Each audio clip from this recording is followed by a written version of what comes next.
Welcome to the Full Court Entertainment Podcast. I'm your host, Sheldon Moore. That's my guy, Charles Jackson. How you doing, brother? Yo, what's up, bro? How you feeling, man? Man, living life.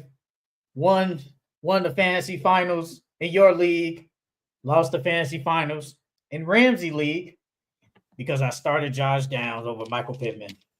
I thought Josh Downs was gonna have a legacy game with Joe Flacco. He usually plays good with Joe Flacco, the Yeah, you quarterback, do.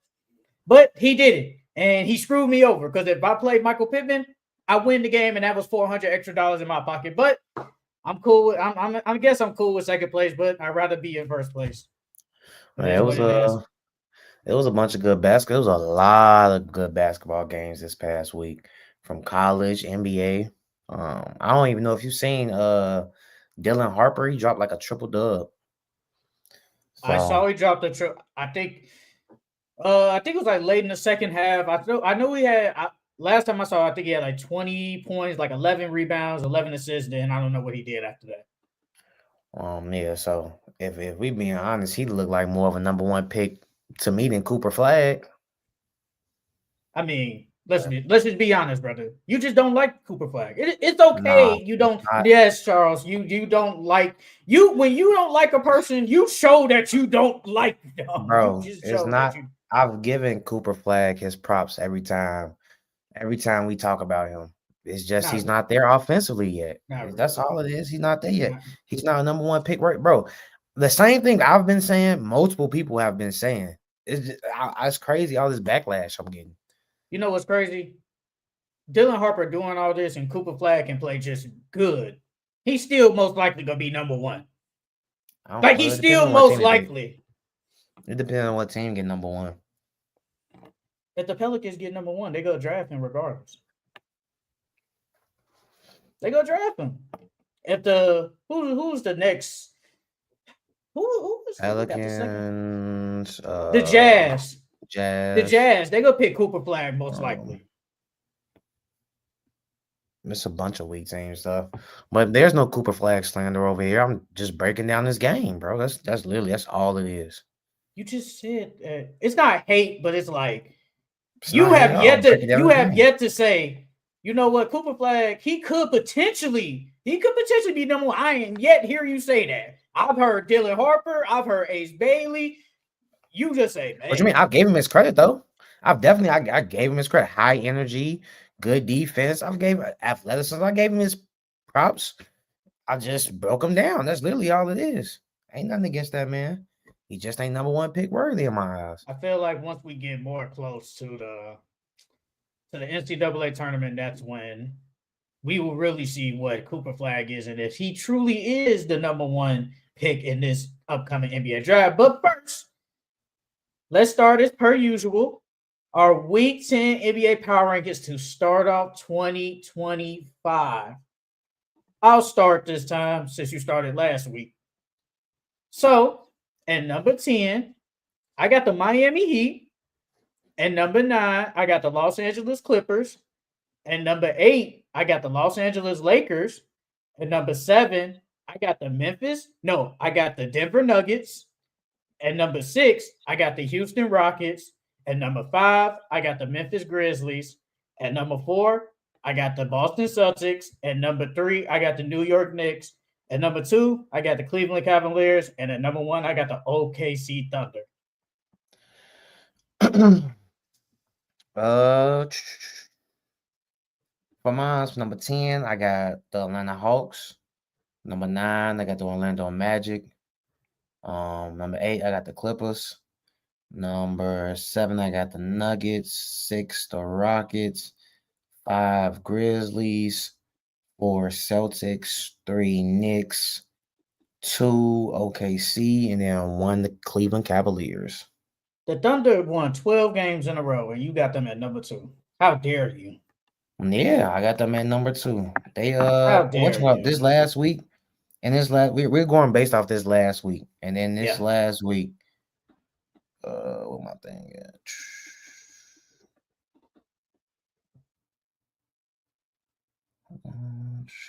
And this last week, the Thunder, they've beaten the Pacers, the Hornets, the Grizzlies, and the T-Wolves. Those are good wins.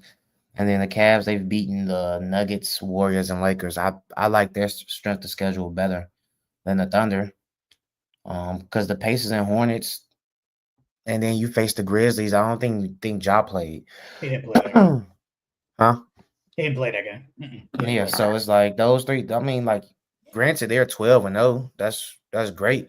They're still one of the top teams in the West, but I had to put the Cavs ahead of They're them the this top week. team in the league, not the I had to West. put the They top Cavs. team. I gotta put the Cavs ahead of them. I think the Thunder are going to repeat what they did last year. I think they're going to probably win 50 something, high 50 games. They could potentially win 60 games. I'm not going to lie.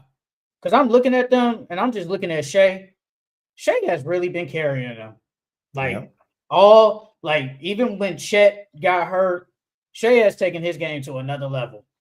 I like what Jalen Williams has done. Jalen Williams, I think he's been kind of inconsistent offensively wise. I think we thought, well, at least I thought he would have a better jump offensively, especially with Chet out. He has good games here and there, great games, but I think I kind of expected him to jump his scoring at least to maybe 25-ish consistently. He hasn't really done that. I think he's been a better passer. I definitely think his passing has gotten way better. But I think just overall, Shea has just kept them. And technically they did lose a game in the in-season tournament against the Bucks, but that game don't count. So technically they have won, 12, 13 games or something? No, forget it. Forget I even said that. They lost the game. It don't count. They lost the game. It don't count. 12 out of their last 13 games, they have won. 12 out of their last 13 games, they have won. So, but they still technically they have won 12 games, and the Thunder have been really good. So, and until they lose, they can stay at one. It's their defense. It's really their defense, because when Jalen Williams isn't hitting, like you said, he's been consistent offensively. He's been doing everything else well, from rebounding, playing defense, assisting. So he's been doing everything else, but his scoring's been inconsistent. But their defense is a big part of the reason why they on this big win streak. And then Hartenstein, we can't. I don't think if Hartenstein was still injured, I don't think they would be on this crazy win streak right there. I'm not saying they still wouldn't be one of the top teams in the West, but Hartenstein has played a big part in this win streak. He's a walking double-double. I mean, I liked it. I mean, I said it in the summertime when I was by myself. I said I like Hartenstein to the Thunder. I think they needed another big body to either start with Chet or just another big body in general. And what he has done is exactly what I think a lot of people thought. Defense, rebounding, scoring, and he's an underrated passer. He brings everything you need in a big, and you're not asking him to be a Jokic. You ain't asking that. What they say, Isaiah Hartenstein is the dirty work guy. He gonna do everything you need, and that's exactly what he has done. Great addition. If there was an award for best pickup of the year, that'd be first. In my opinion, that would be number one. Where did you have I'm surprised you got the Heat on there. You showed the Heat some love. I mean, I still got the Magic. I still got the Magic on mine only because of record. I mean, I know they're gonna drop and probably won't even be in the power rankings next week, but since they still had a good record, I'll put them in there. Well, technically, the Magic could have made it. Yeah, the record is what it is, but from that week on, they have either won their games, or they have lost, but they have barely won their games. Like barely squeaking by to win these games. It's taking a Cole Anthony masterclass. Yes, because he hit that game. He had a magical game against the Heat. He hit that game winner against the Nets. So teams, you're barely squeaking by. I give you the Celtics win. I give y'all that. But that game was, that was a good win for them. But then you get blown out by the Knicks. You lose to the Heat by 1. I think Tyler Herro hit a game winner. Then yesterday you lost to the Magic. I mean, you lost to the Pistons.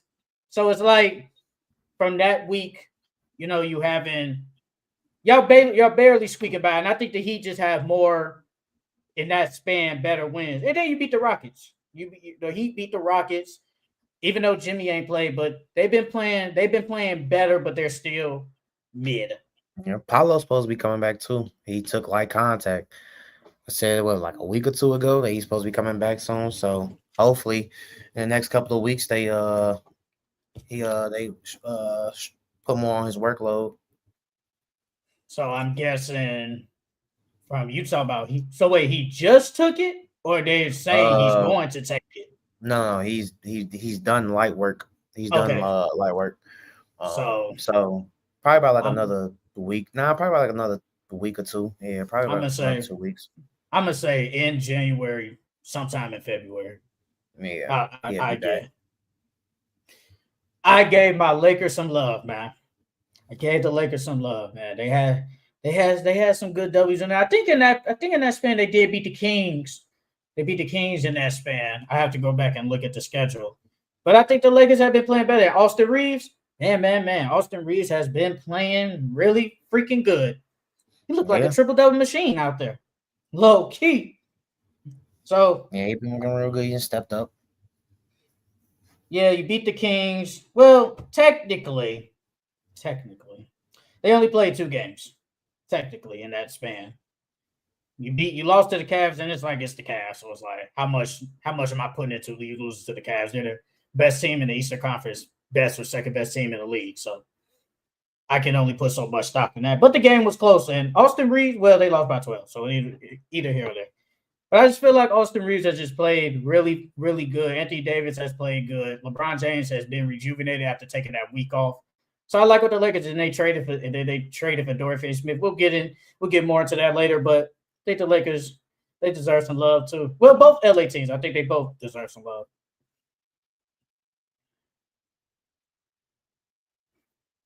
I took the Mavericks out. I did take the Mavericks out. They're on like a 3 game losing streak. Luka's out for a month. I kind of figured he was gonna be out for a month. I did say like 3 weeks, maybe 4 at the most, but I thought 3 weeks because it's a hamstring, right? Hamstring Uh-huh. or is it calf? No, Which one? calf. I think it's Okay, calf. okay, yeah. I ain't messing with no calf. So Luka's gonna be out for a minute. He's not gonna get no awards this year. He ain't gonna get on nothing.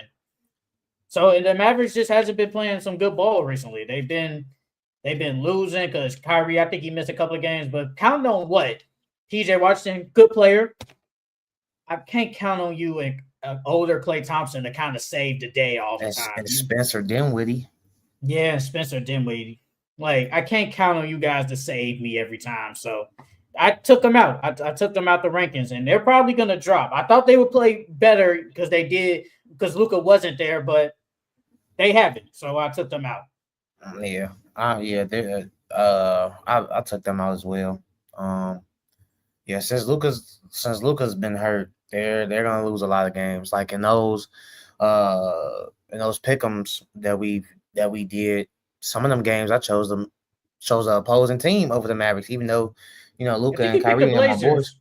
I think you picked the Blazers that one game and they against the won. Maverick. Yeah, they did And win. The they Blazers won. did. Luca plays a big part in that team's success, and so as long as he's not there, it's gonna be a bumpy road. You have the Hawks in there. Yeah. Yeah, the Hawks, man, the Hawks have been playing really good, bro. We've been talking about the Hawks since the season started and how we thought they was gonna be buns, but they proven I us thought they would be otherwise. mid. I thought they would I be thought they was mid gonna as be per usual. buns. I thought they I would thought be they was gonna be mid buns. as usual. They're like the most mid team in the NBA. They're so We mid. we didn't know how big of a jump Jalen Johnson was gonna take. We didn't know Oh, I about didn't. Dyson Daniels, the rookie. He was a I didn't rookie, know so that. we didn't really know. DeAndre Hunter, he was coming off a bad season last season. Now he looks amazing. Oh man, So I yeah, the looked up Hawks. on. Now go ahead. Quinn Go ahead. Snyder got Quinn Snyder got them boys playing. Whatever he did, he unlocked DeAndre Hunter. He unlocked Jalen Johnson, even though we all probably figured Jalen Johnson was gonna take the next step anyways. Um, and surprisingly, Trey hasn't been Trey, but they've been playing good winning basketball. You So know, if somebody said my bad, but somebody said that Trey is actually being more of a traditional point guard. He's not scoring like he used to. He's getting everybody else involved more this year because his mm, scoring and his shooting numbers have been down. So he's more of a traditional point guard. And when they said that, I said, it's not the craziest thing to think of when you look at him this year. Because Trae Young, I go back and I'm looking up his stats right now. I think that's He's his number one in lowest assists. points. He's Yeah, number I one in mean, assists after that. like he's averaged 19. That was his rookie year. Second year come out with 29, 25, 28, 26, 25. Now he averages 22. This is his lowest field goal percentage in his career at 39, and his lowest 3-point percentage really since 2 years ago. And he's just being more of a traditional point guard than what he was in the past as more of a scoring type guard, even though he can do both. Don't get me wrong, he can do both, but I think you can say Trae Young was more of like that scoring guard, more as is not more as a scoring guard than like right now as a traditional point guard. I wouldn't say he's playing more traditional point guard. I mean, I think Trey's still playing the same way he always does. It's just that now, he doesn't have a DeJounte Murray who teams can, they don't have to double trade when they had him. But now that DeJounte is going, your only really scoring threat is Jalen Johnson. But I don't think Trey's been more of a traditional point guard. I think defense is just playing him different. He's just the same. He's been missing a lot of shots too. So I don't think Trey's been a traditional point guard. He's the same person. It's just defenses are doubling more now. That's all. But he's still aggressive. No, I mean, That man don't shy away from no 40-footers. And he always gonna do that little floater too. But I feel like you got to when you a small guard. You got to use that floater. You gotta have that. You gotta have that floater. The New York Knicks, they're on a 9-game winning streak, and I was like, they gotta stay in the top 3. But if you had to choose, like, I mean, not you, but I'm just saying, if you had to choose between like the Cavs or the Knicks, it's like pick your poison. But those teams both have been playing good, and I feel like the Knicks have been playing the best ball of the season. They've been killing, man, and I feel like everybody's been consistent. Like everybody's been consistent. You had some Jalen Brunson kind of not good games here and there. Yeah, you had some duds from Jalen Brunson, but I feel like the big 4, they've all played good recently. Like they've all played good recently. Yeah, and especially that it was what team did they just go against that they didn't have Jalen Brunson and they won? The Jazz. Yeah. At first it was a little shaky. But they end up pulling it through. If we being honest, Cat has been the driving force. I just seen on Instagram, was it either yesterday or the other day, Cat has been acting. They were saying Cat has been acting real different since he's been in New York, and that's because if you're in New York, you can't have a bad game. If you have a bad game, the whole world knows. If you're with the Timberwolves, you can get away with having a bad game here or taking off some possessions here. When you're in New York, it's all eyes on you. So I feel like Cat understood that. He shifted his mindset and he started playing like the Cat we know he could play like. Because even my homie Real, he was like, man, Cat weak, bro. I ain't going to draft him in fantasy ever again. Then he drafted him this year, and now he's the happiest man in the world. I mean, he's playing. He probably, most likely, he's playing with a chip on his shoulder. You guys get rid of me. I feel like he probably understands why they got rid of him, or he probably honestly doesn't know why they got rid of him. But that doesn't mean anything. You trade me, you basically gave up on me. So let me show y'all what y'all missing. And look what he's doing. He's playing way better than Julius Randle. Way better. So Cat has low-key been their best player all year. He has. He's been their best. He's been the best player for the Knicks all year. And if somebody say Jalen Brunson, I'm not gonna argue it. But if you watch the New York Knicks, Cat has been the best player. Cat has low-key been dominant this year. He got multiple 20 and 20 games. I think he got like 2 or 3 this season already. Cat been hooping. And then Mikal Bridges. Mikal Bridges has stepped it up. He's been playing really good. That's another reason I think they're playing well too, because you got OG and you got Josh Hart, but they're not really scorers. So without Mikal Bridges and giving you what he's been giving you every single night, I don't think the Knicks will be like this, but he has. And hopefully they can all stay healthy and keep this up the rest of the year. Can the Knicks, what is their schedule? Oh, the next game tomorrow they play the Thunder. 2 winning That's streaks gonna be a on the good game. line. 2 That's gonna winning be a good streaks. game. And guess what's on NBA TV? Like, see, that should be a nationally televised game because they can still switch them. I don't think so. They No, wait, can. They can that's still. Friday. What's tomorrow? I think Tomorrow's Friday. Yeah. I think if I'm correct, I think there are college bowl games tomorrow on ESPN. I could be wrong. There are college bowl games on ESPN at 6:30. So you're not gonna switch that over a college football bowl game. It's not gonna happen. I don't really watch college football, so I didn't even know. I know. So, but it's like you're not. ESPN is not switching that. They're gonna get way more ratings on that game than a OKC and a Knicks game. Like that's just how it is. But I do agree with you though. That should be like a nationally televised game. That should be, but it's not. That's just how the NBA is, and it's like you see the Thunder on the 12-game winning streak, you see the Knicks on a 9-game winning streak. Now people got to go to NBA TV and watch. It's like, yeah. And NBA TV is not accessible to everybody. It's not a well. I mean, if you got cable, but I understand. I get what you're saying though. Like ESPN, that's a regular cable. TNT, that's a regular cable, but they don't show TNT on what's on Fridays anyway. So I understand.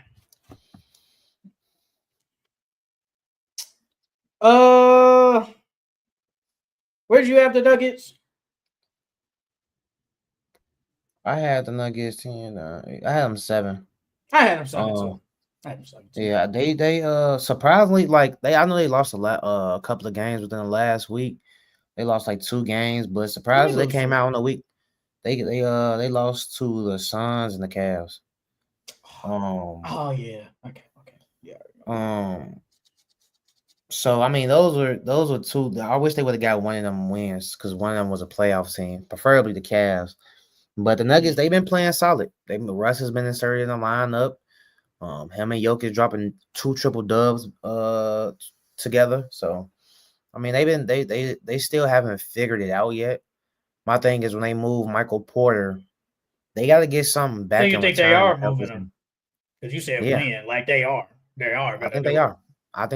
I think they are going to do it because they need to shake it up. If this team is the same as it is by the time playoffs come, they're a first round exit. You got to shake it up some way, some form. If they can get Zach LaVine, I think that will be good for them. Their offense will be more high pack, faster paced offense on top of that. So yeah, the Nuggets. I had them at 7. They've been all right. Until I see some more reports coming out, I think they ain't getting rid of him. Especially if they keep playing good. Like, I don't think they're gonna trade Michael Porter for if you want to say Zach LaVine a star, whatever. I don't think they're gonna trade him for that. I think they're gonna try and keep him and try to get more of a Dorian Finney-Smith player, like you said a month ago. Try to get a POA defender because I think they need that. They don't have one, not one whatsoever. So maybe a small move, not like a big move in Zach LaVine.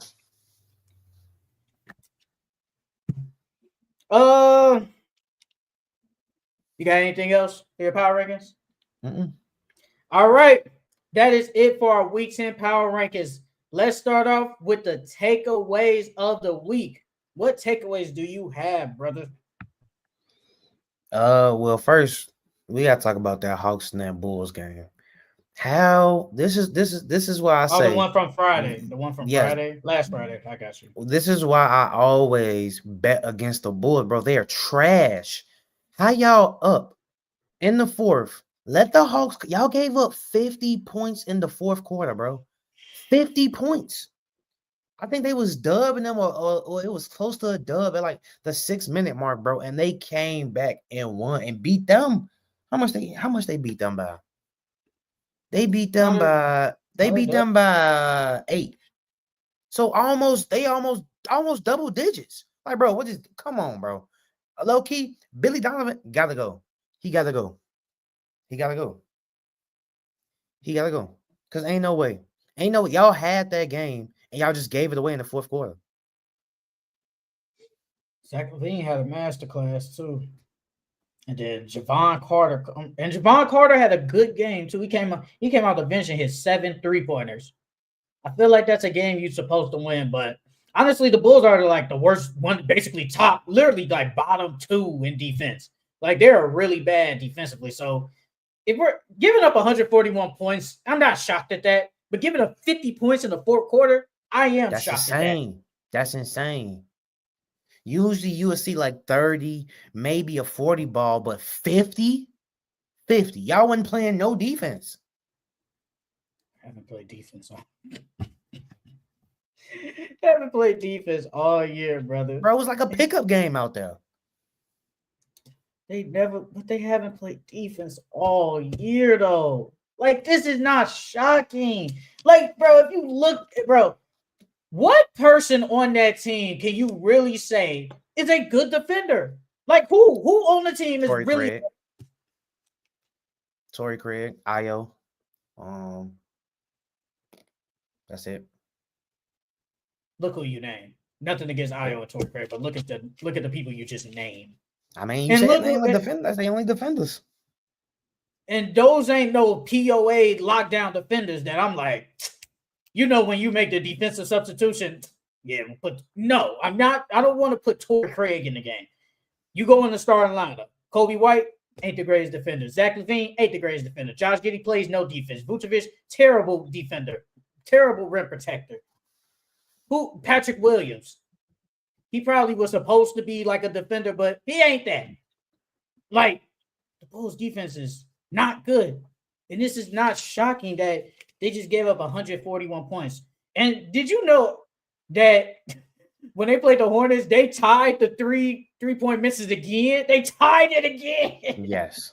Yes. What was it, 75 misses again, 75. I think? Yeah, 75. 75 or 78, one of them. But they tied it again, bro. I get it out the way.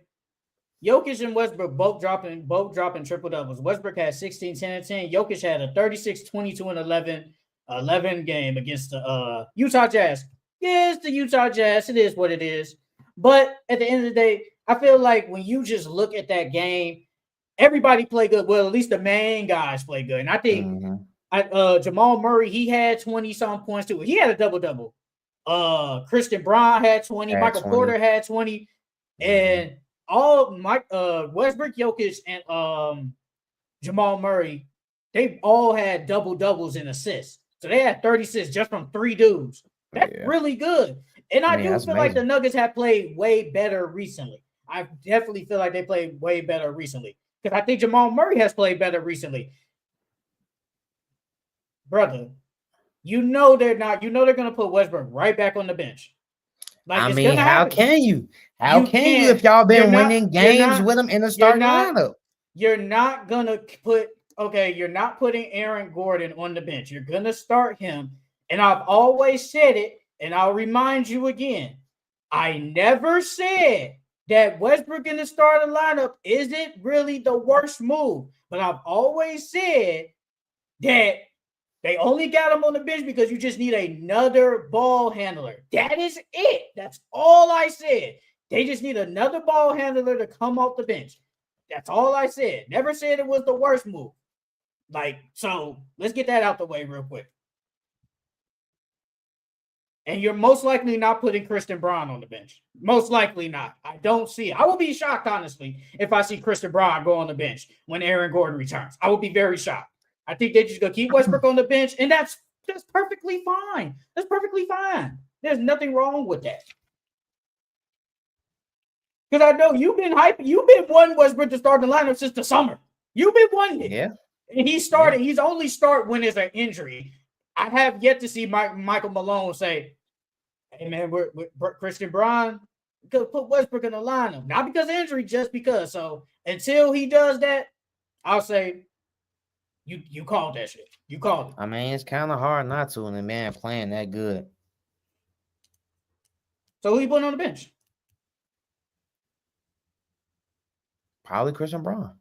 Yeah, I'm not doing that. I'm not doing that. I'm not doing that. I like Christian Braun's activity. I like what he brings in. I know Aaron Gordon ain't going on the bench. I'll say this though. Actually, nah. Okay, if they trade Michael Porter, depending on who they trade for, I think Westbrook does stay in the starting lineup. But if they don't trade nobody, I think he just won't get in the starting lineup. But if he does, he does. But I just think they just always wanted to have another ball handler on the bench. That's really it. There's nothing wrong with that. What else you got, brother? Yeah, Cole Anthony. We gotta talk about Cole Anthony, how he been on the heater lately. I think Didn't he have Cole a stinker Anthony, like a game, like 2 games ago? Didn't he have a stinker? I mean, yeah, against the Nets, he shot 3 for 11, only had 10 points, but he hit the game winner. So that don't mean nothing. Yeah, it do. Bro, You saw how Jamal Mosley embraced him after the game. I'm not crediting you for having a stinker, and then just because you hit the game winner, it just changes everything. You still wasn't doing nothing. Bro, it does. First off, we can all agree. First off, Cole Anthony wasn't getting no tick this season at all. And the only way he got tick is if somebody got hurt. So if we being realistic, he was low-key on his way out of the Magic organization. But then he came in, dropped that 35-point game. Then he hit that game winner. And then if you looked after the game, trade him, he wasn't coming back. For sure. They wasn't playing. They believed in Anthony Black over him. So and that him hitting that game winner, Jamal Mosley embraced him. Man, he was like, yeah, let's go, boy. That's what I'm talking about. That's how you play basketball. You know what I'm saying? So he's earned the trust of his coach again. Now I feel like now, even when everybody gets back healthy, I think he's still gonna get some tick now. But yeah, he had a stinker, but once you hit that game winner, bro, all that go away. He hit the most important shot of the game. Then he went 3 for 12 for 8 points the next game. So, I mean, I'm not gonna. He has had one great game. He hit a big shot, but Jamal Mosley still isn't playing him consistently how I thought he was. I thought the minutes was gonna go up to say 20 points. He barely cracking 15. Now I have no clue why. Don't ask.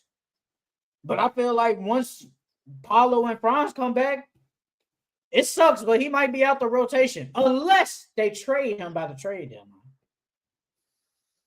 That sucks though, because I think Cole Anthony is a good scorer. Yeah, he is. On the He's a good player.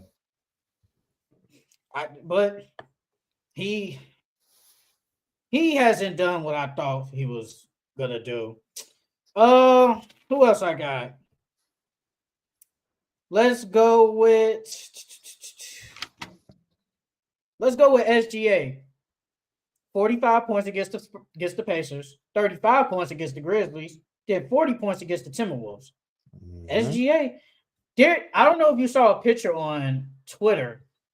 He's the first player this year to have 1,000 points. And the next closest person is nowhere near him. It's De'Aaron Fox. He has like 870 something. Dang. So it's crazy because SGA would not be he probably in the conversation for MVP. But low key, bro, he's having an MVP season. And he's not even gonna win it this year. That's crazy. You don't think so? No. I feel like they're gonna give it to Jokic again. Look at what Jokic is doing. You said he wasn't gonna win. No, I said if he keeps dropping these triple dubs like he's been doing, he will win. He's been doing it. I feel like now statistically wise, he's averaging 9.7 assists. If he can get it to 10, I think they give it to him. But for some apparent reason, I know people, stat nerds or whatever, but that 9.7 to some might mean something. Because technically, you ain't averaging a triple-double. I feel like if he averages a triple-double, I think he can win it. But if somehow he don't, I think he's not going to get it for some apparent reason. But I still think he's number one. I still think Jokic is number one right now. But we still got January, February, March, and basically a 2 week of April. So really 3 months So we got 3 months left to really see. But right now, I think it's really between SGA and Jokic. And SGA, he has an argument this year. I really think he has an argument because last year it was The Jokic. team's It was good. Jokic. Yes, the Nuggets were really good. The Nuggets was really good. The Thunder was really good. Jokic just had the better stats. This year, he don't have the better stats than Jokic, but the team is clearly better than the Nuggets. They're clearly better than them.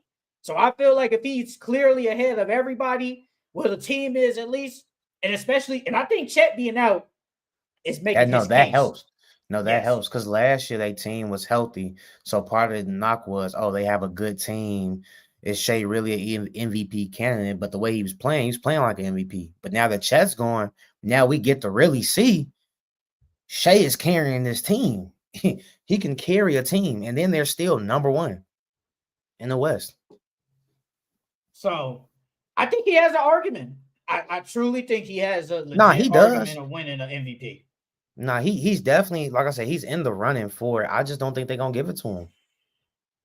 Another one I got Jaden Ivey. Prayers up to him. He just got hurt yesterday, but he hit that game winner against the Kings. That was impressive. He's been playing better this year. I think JB Bickerstaff helped unlock Jaden Ivey. Even though he's got injured, I still think the Pistons are gonna play some good basketball even without him. But he had a good game. Cade had a good game, 33 and 10. And Malik Beasley, the unsung hero of the Detroit Pistons, he had 22. Yeah, he's been playing really good. Man, once you lead the Lakers, man, everybody can shoot. I see. So yeah, Jaden Ivey, prayers up to him. He's out for the season. Broke his fibula. Yep. He's out for the season. It sucks. And people gonna say Cole Anthony, it was a dirty play, but it's like me personally. I don't think it's not a dirty play. He was going for the ball, and then his body just went towards his leg. His body just went towards the leg. It was a freak accident. We see it all the time.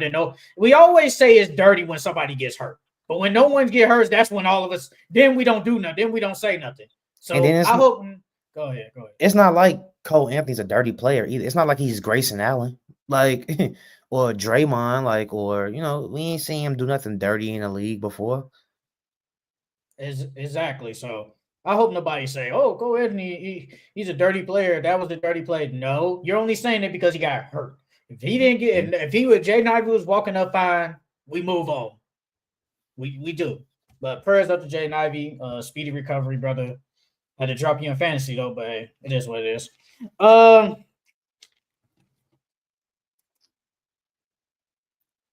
You know what? I'm gonna give my man some love. I'm giving a man some love that's on the face of this picture. D'Angelo Russell. I knew he comes on the bench. Comes off the bench and plays actually pretty good. He plays really good for the Nets. And maybe this is maybe what D'Angelo Russell needs. No distractions, no pressure. Just go out there and just play some basketball, man. And he's back with his best friend, Ben Simmons. Yeah, I think he loved Brooklyn too. Like when he was there in Brooklyn, they had a really good time. The team chemistry was good. It was his best year. So I think him going back to Brooklyn is definitely gonna put some juice back in him. 22 and 8 off the bench. Yeah. Will he start though eventually? Was it like 25 minutes or something like that? 22 minutes, 25 minutes or something? 26. You're close. You're right there. Yeah. Will he start though eventually? Will he start? I think he will. I think he gonna start. They're gonna start being with him too. I'm interested to see how that team plays out because him and Ben, they played really good at Montverde together. So I'm interested to see how it'll work in the league. D'Lo Cam in the backcourt. Ugh. I ain't liking that. I mean, but defense. They probably gonna run zone. They probably gonna run zone more than anything. Yeah. Because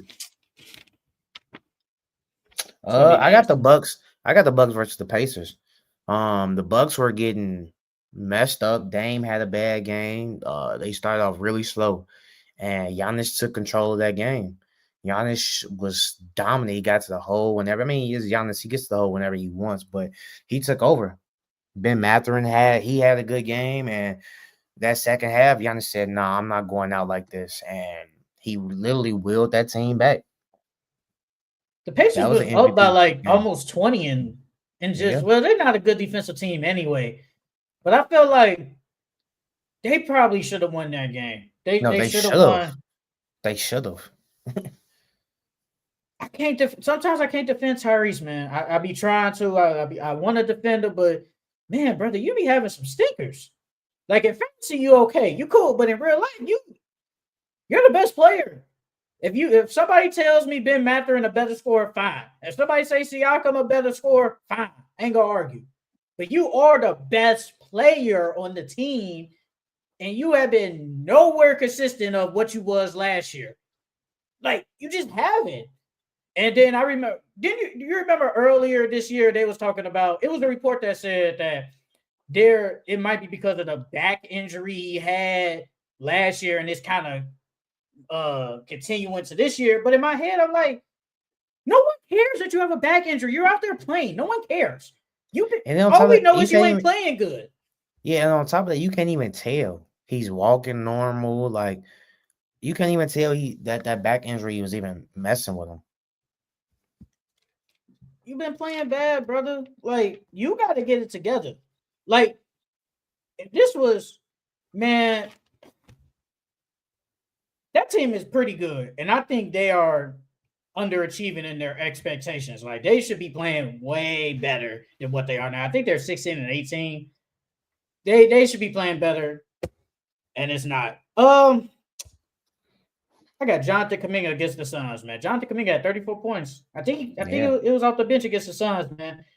This is what we be talking about when we be like, hey, Jonathan Kuminga, the second best player on the team. And every time I wish we could see this more consistently, but is it him? Is it Steve Kerr? Or is it a combination of both? Like, I wish we could just see more 34-9 Jonathan Kuminga. I wish he could be in the starting lineup. Yeah, I mean, that game he played like 30-something minutes. And then it's crazy because they was I don't know if you've seen, but right after that, like Draymond, Steph, and all them praised Kuminga, and Steve Kerr was praising him, saying, "Oh, this is what we've been looking for. He's turning the corner, all this, that, and the third." And then the next game, I don't even think he played 30 minutes. How you gonna say 34 minutes against the Suns? He played like what 20-something the next game because he didn't have no stinker.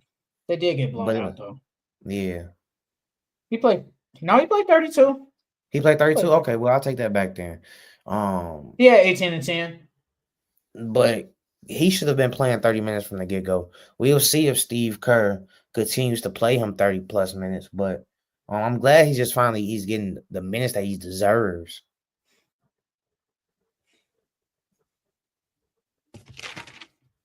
Who else you got?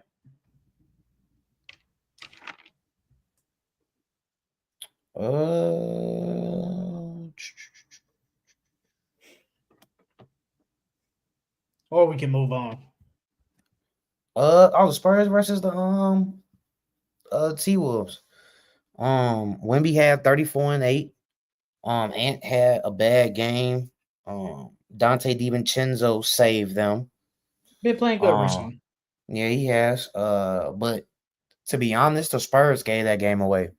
Victor, he missed a free throw at the end of the game, and then they came down, got the rebound, fouled Dante DiVincenzo, and that was the ball game. But that was a really good game from the Spurs. And me, honestly, I would all hope that we think that the Timberwolves are a better team, or supposed to be a better team than the Spurs. I didn't think that game was supposed to be that close. But the struggles for the Timberwolves continue on the offensive end. It's like they got to do something quick in a hurry, because the way it's looking, bro, they might not even make the playoffs. They might drop. They might drop out of the playoff contention. If they don't, they're gonna be in the play-in, and they might not even make it to the first round. The way they playing. If the season ended today, they would face the Lakers 7-8 seed. They would face them. And then let's just hypothetically say they lose. then they will either face the Spurs or the Warriors. Me personally, I think they could be either of those teams. But that don't matter because then they will have to face OKC number one, and they ain't beating OKC. It's not going to happen. They're not beating OKC. They're not beating OKC. To be honest with you, I could see either the Spurs or the Warriors beating them. The way they've been playing, they have not been playing good basketball at all, bro. At all. I feel like, okay, could they lose to them? They could. Yeah, but at the same time, it's only one game. No, but at the same time, it's like it's always that one team. It's like I'm kind of just better than you, and I think that's what it is with maybe the Warriors for some apparent reason. Because I feel like when they go against the Warriors, it's always a close game. But it's like the Spurs. It's like we're just better than you guys. We're just better. So if there was a matchup, I wouldn't pick the Spurs. I'm not gonna lie. I would probably pick T-Wolves. I would low-key go with the T-Wolves if I had to bet. I just think because the Timberwolves are just better than the Spurs. Could the Spurs upset them? Yeah, like you said, it's a one-game series. But I'll still pick Timberwolves. Ant might have to will them. Well, Ant been kind of willing them all year. I don't know what they could trade. They really don't have cap space. So I don't know what they can do. Like right now, we said this is the throwaway year. Yeah. This is the throwaway year. This is a throwaway year. I think they're okay with just, not making the playoffs, and it is what it is. Then after that, that's when we'll figure it out and let's see what they can do. Honestly, I don't have anybody else for takeaways. No, I ain't got nobody else either. All right. That is it for our takeaways of the week. Now, you know what? Let's start with Mike Brown getting fired by the Sacramento Kings. Me and Charles actually talked about the Kings, about should they trade De'Aaron Fox. We talked about all that. Then literally the next day, obviously we get a notification saying Mike Brown get fired. And apparently he hosted practice, went through media, and they just fired him on his way to the airport. Do you think Mike Brown deserved to get fired by the Sacramento Kings? No, I don't think he deserved to get fired because he's been there for 3 seasons now. And in his first 2 seasons, he's 94-70. That's a great record. One, I wouldn't fire him because of that. And then on top of that, they've been playing winning basketball since he's been the coach there. I at least would have gave him to the end of this year to figure out the team because you just got DeMar, and yeah, you got the same team basically for last year, just adding DeMar, but adding a big piece like that takes time for him to click with the team. And they've never been good defensively. The only thing that's been struggling really is their offense. The first season he was there, they was like first in points per game, second season 9th, and then now this season they're 10th. So it's like they was kind of struggling offensively since they got DeMar, but I don't think he deserved to get fired. Not this early.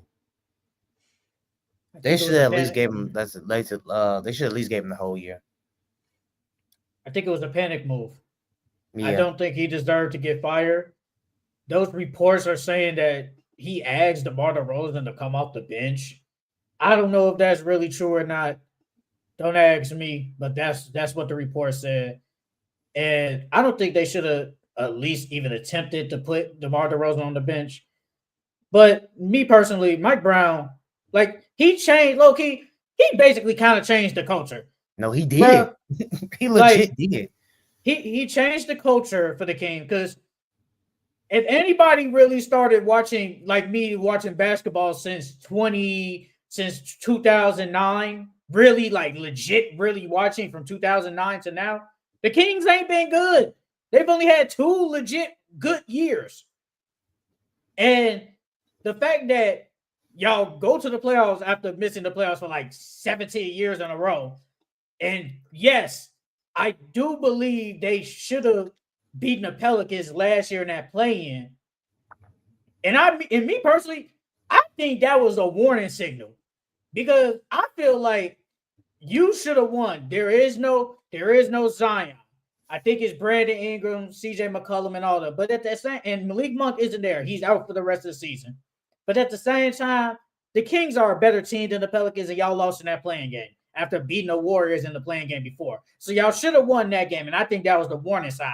And then here we are, and then there was reports in the summer that them and the management wasn't seeing eye to eye. They had contract disputes and all that. They gave him the contract eventually, but it's like, I just got y'all good for 2 years, and why are we fighting? Why are we arguing over contracts? I should deserve a contract extension. I shouldn't have to basically like, what should I deserve it? Should he deserve it? Yada, yada, yada. It shouldn't have to go through that. And this year, you guys are starting out pretty bad. We thought y'all would play better. And I think they said, you know what? The Aaron Fox situation, we don't know if he's coming back. And I saw something that I definitely don't think this is real, that him and Mike Brown had like beef with. I don't think that's real. Me personally, I think people just making something up. But they're using that as ammo. And I think they just panic and said, we got to do something. We got to do something. And it might not be, and it probably was going to be a bad move that y'all fired a dude who basically put y'all back on the map. Like, it's a bad move. It's a bad move by the organization. I think that last year, them losing to the Pelicans was a big part of it. Because that first year, they was lighting the beam, had all this success, made the playoffs and everything. Then the next year, you had a chance at the playoffs, but you lose to the Pelicans. It's like, in their eyes, they probably thought we were regressing. You know what I mean? And then now you're starting off the season slow when we supposedly got a better player for the team to fit the team. So hopefully they make some more moves though, and they go get Kuzma. Kuzma's always linked to the Kings. So and then the Wizards talked about how they wanted to move him before the deadline, and they've been anxiously trying to move him. So hopefully Kuzma goes there. Keegan got to go for sure. I'm not trading Keegan for Kuzma. And Kuzma's having like one of his worst years. I think low-key, but Kuzma started off the year hurt. He did. I ain't making no excuse. He did. He started off the season hurt, and he really just now getting back. But he's still been playing bad, though. That doesn't matter. He's playing bad. But I think, and on top of that, he's on a bad team, not even team, giving you 15 points. Bro, he just came back off of injury. What, you want him to give you 30 back off injury? His first game back, I wanted to give him more than 15. I wanted me to give him more than 15. I want that at least. I want that. I think he should be playing better. Yes, off injury. Yeah, whatever. At the same time, when you're on the court, you ain't doing nothing. It's just the same thing with Paul George. Paul George been playing bad. Same thing with Kuzma. Been playing bad. Like, but yeah, if they trade him to the Kings, I think he'll be playing better. He's now with a playoff team. He has a chance to play winning basketball. Because when you over there with the Wizards, there's no winning basketball, bro. It's like Gilbert and Nick said, that's basketball hell over there. Yeah, and they had their best seasons over there too, which is crazy. But what changes? Like, what changes replacing Kuzma with Keegan Murray when the offense is good? It's the defense. Keegan is a better defender than Kuzma. Can we agree with that? Can we agree? Keegan Murray, I think, is a better defender. Is better. I'm not saying he clears, but I think he's a better defender. And if that's the case, what changes? I put them on the same tier as a defender.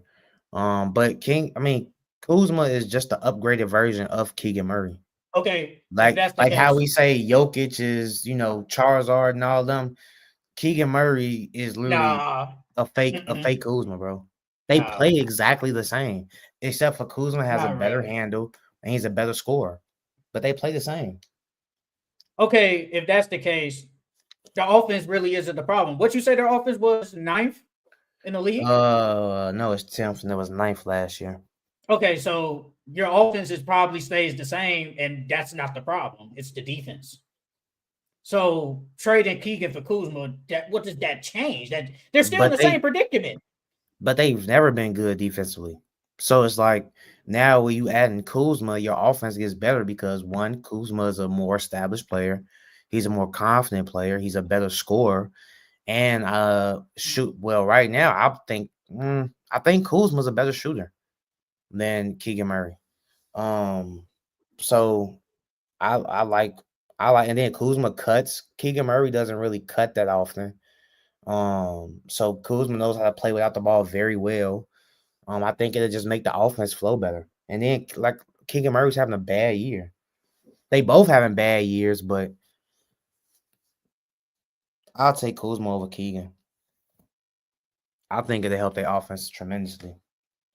So where would they be in the league? Like, what are they still first round exit? What are they? Because it's like, what's the point of making that trade if we still could be in the same spot? What's the point of that?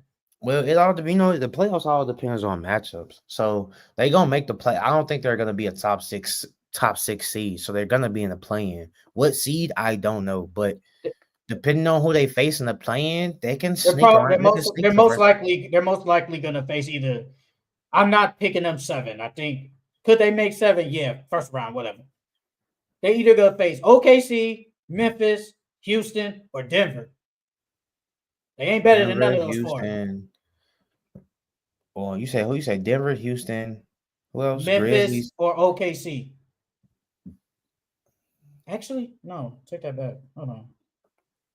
Well, they're playing. Okay, if they're playing, you can't go no further. So you're either gonna play OKC. I'm just going off right now. You're gonna go play OKC or Memphis, or potentially the Rockets, since they are kind of got the same record. I think they could beat the Rockets. I don't know about the Grizzlies and well, for sure they're not beating OKC, but I don't know about they can give the Grizzlies some comp. But I think they can beat the Rockets for sure. With Kuzma. Yeah. You don't think they can? I will gladly pick the Rockets over the Kings. Okay. What do you think Kuzma's going to do? Like, what do you I just told you. I literally just told you. So he's just gonna be cutting. No. Like what like he's going to be the fourth option. What are we expecting him to do? Because he's not going to be dropping 20 consistently. That's not going to happen. So I'm trying to figure out what is the plan of bringing him in. We're forgetting Kuzma is like a Swiss Army knife, bro. Like, he can score. He's not a above average defender. He's a decent defender. He can dribble. He can pass. He can shoot. He can literally do everything. Keegan Murray can't dribble. He can't pass. Only thing he can do is shoot. He can shoot, and he's an okay defender. I don't think they're asking him to do all that, though. I think he has a specific role. Play defense and shoot. Bro, Mike Brown told him he wanted him to take the next step. He wanted him to dribble more. He wanted the ball in his hands more. Hence that year, I think it was last year, Keegan Murray took all those threes. That's because Mike Brown said he wanted him to shoot more. And then this year, he wanted him to expand on his ball handling. But every time Keegan Murray gets the ball, he passing it right up because he can't dribble. He's not confident dribbling. Kuzma can. And he can pass better than him. So why wouldn't the offense be better when you have somebody that can dribble, pass, and shoot? And Keegan Murray can only shoot. And he's an okay defender. I think he's a better defender than Kuzma right now.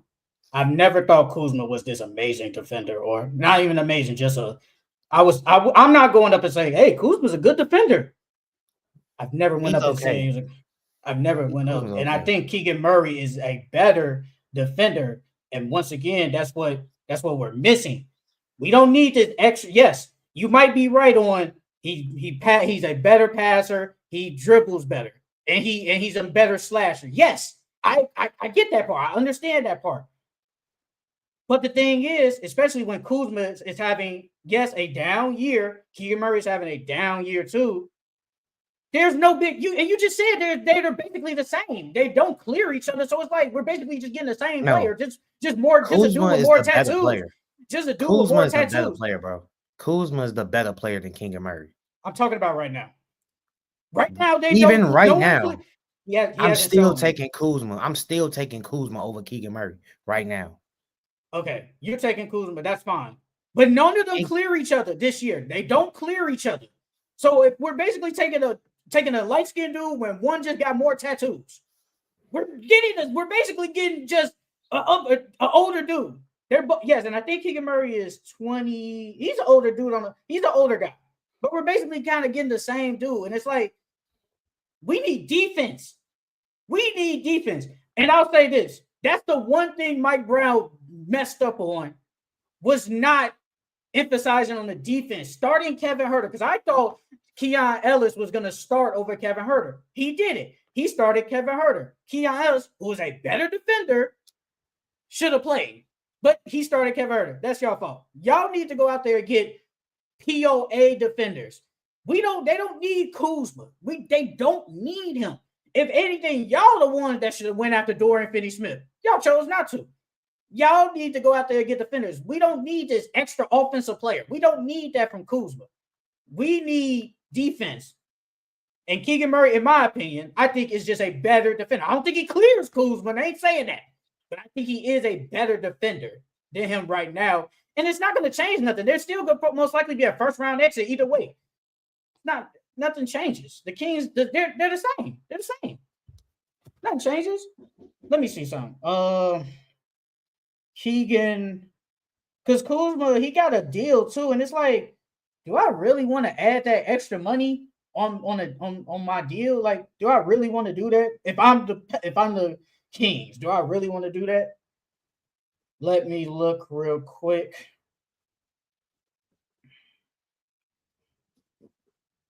How old is Kuzma? Kuzma's 29. He's 29.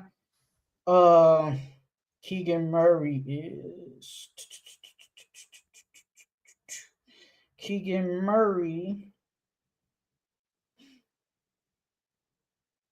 Boy, I thought they said 32. I'm like, oh hell no. Hold on, Jay.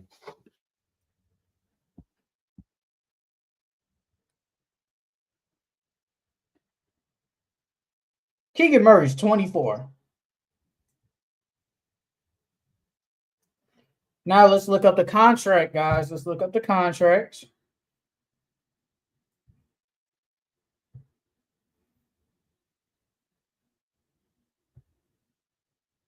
Kuzma.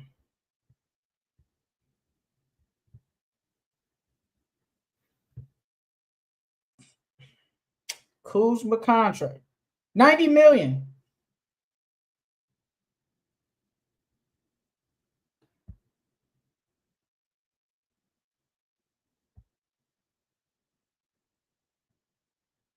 Kuzma getting paid 20-something a year. And then he gonna get paid 30. I'm good on that, y'all. I'm good.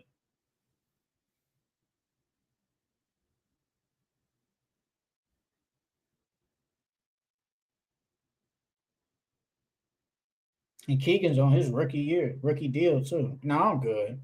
He don't change nothing, bro. Kuzma don't change nothing for me.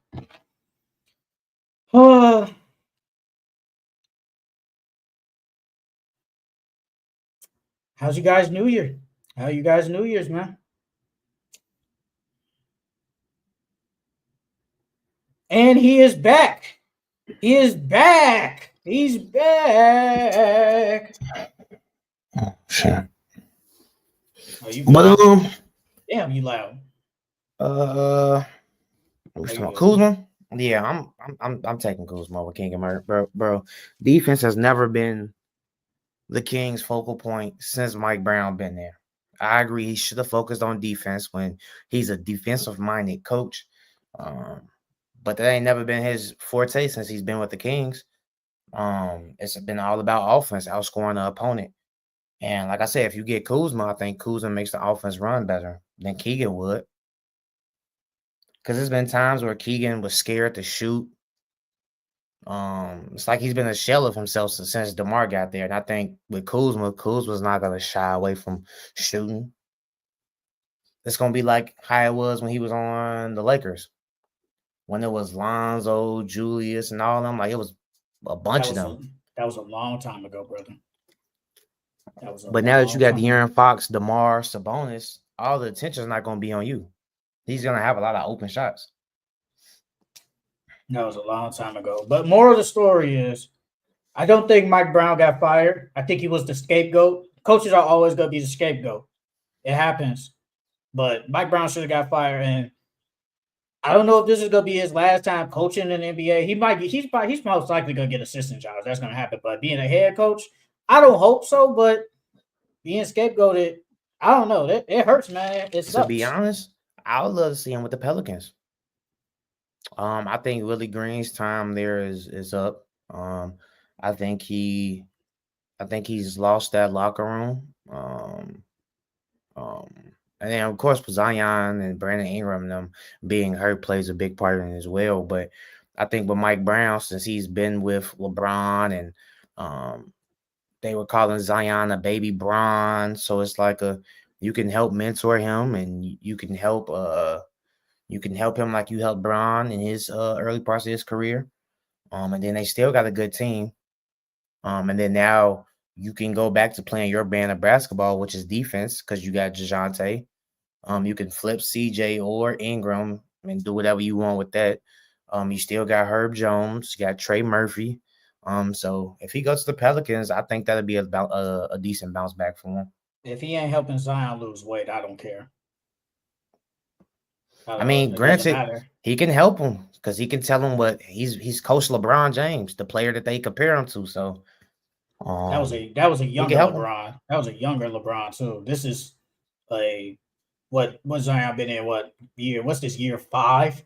Yeah, like 5. So I'm not saying he no vet, but he been in the league for a minute.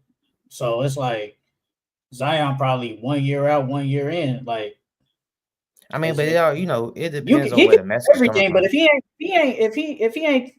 Zion ain't losing weight, it don't matter. It all depends on where the message is coming from. Like, you telling me something versus some random telling me something. I'm not gonna take what the random says seriously because it's a random. I trust you more than the random because I have a rapport with you. So maybe Zion, I respect Mike Brown more. I'm just speculating, but I would love to see Mike Brown with the Pelicans. I think that'd be a good fit for him. Who's a better coach, him or Willie Green? Him. I think they're in the same tier, but he's won championships. He's been to the finals. What you mean? Yeah, as an assistant coach. But he's made multiple playoff runs as a head coach of his own. Willie Green hasn't. Yeah. And Willie Green hasn't even put in the time and the years that Mike Brown has. What you mean? Right now, I would consider them, and we can't act like it took Mike Brown forever to get another head coaching job. Let's not act like that didn't exist. It took him a minute to get another head coaching job. It took him a minute. It's not like he got fired, took off a year, then he got another one. No, that didn't happen. It took him a minute to get another one. I think right now they've been in the same ballpark. They've had good teams, got bounced in the first. The only difference is Willie Green really ain't had Zion in the playoffs. That's it. But they've been in the same tier. They've been in the same tier. I don't agree. Once Willie Green said he putting Herb Jones at center, he was done for me. Mike Brown would have never said nothing like that. That don't matter. Terrible. But he hasn't made coaching adjustments either. He hasn't made the coaching adjustments either. I mean, reports saying he wanted to put DeMar on the bench. I don't think that was a bad idea anyways, because DeMar needs the ball in his hands, and it's hard playing with De'Aaron Fox and Sabonis. I mean, granted, Sabonis doesn't have to have the ball in his hands, but last year they were running their offense through Sabonis, and they looked amazing. The first year, Mike Brown there, they was running their offense through Sabonis, and they looked good. And this is why the Kings are a bad organization, because if they was talking about possibly getting DeMar, I feel like at some point these GMs or owners need to go to your coach and say, is this a good fit for your scheme? Is having DeMar DeRozan, who is a dominant ball player, who needs the ball in his hands, can this work with our team? That's what owners and GMs need to do. And I guarantee you they didn't, because if that's the case, that rumor wouldn't have even come up that he potentially wanted to put DeMar on the bench. I'm not putting DeMar on the bench. Not every organization is like Golden State or the Spurs, where the GMs and the coaches help each other. Most of these GMs be in it for themselves. They want to be the person to be like, I made that move, or I'm the one that put this team together. Like, I mean, the or Warriors like have been a good OKC and Sam organization. Pressing them. You said what? Golden State have been a good. I could say they haven't been really good since they won the championship in 22. I mean, but their GM and they head coach, they have that type of relationship where they can come to each other and be like, hey, I think this player would be a good fit for our team, or they can talk to each other. Not all organizations are like that. Mike, you think Mike Dunleavy and Steve Kerr got a good relationship? I wouldn't say they have a good relationship, but I think they talk to each other like, hey, let's go get Dennis Schroeder. I think they talked about that together. And so far, they can't even. I think they won like 2 games with him. Yeah. I told you, I didn't see the point of that trade. That didn't make no sense to me.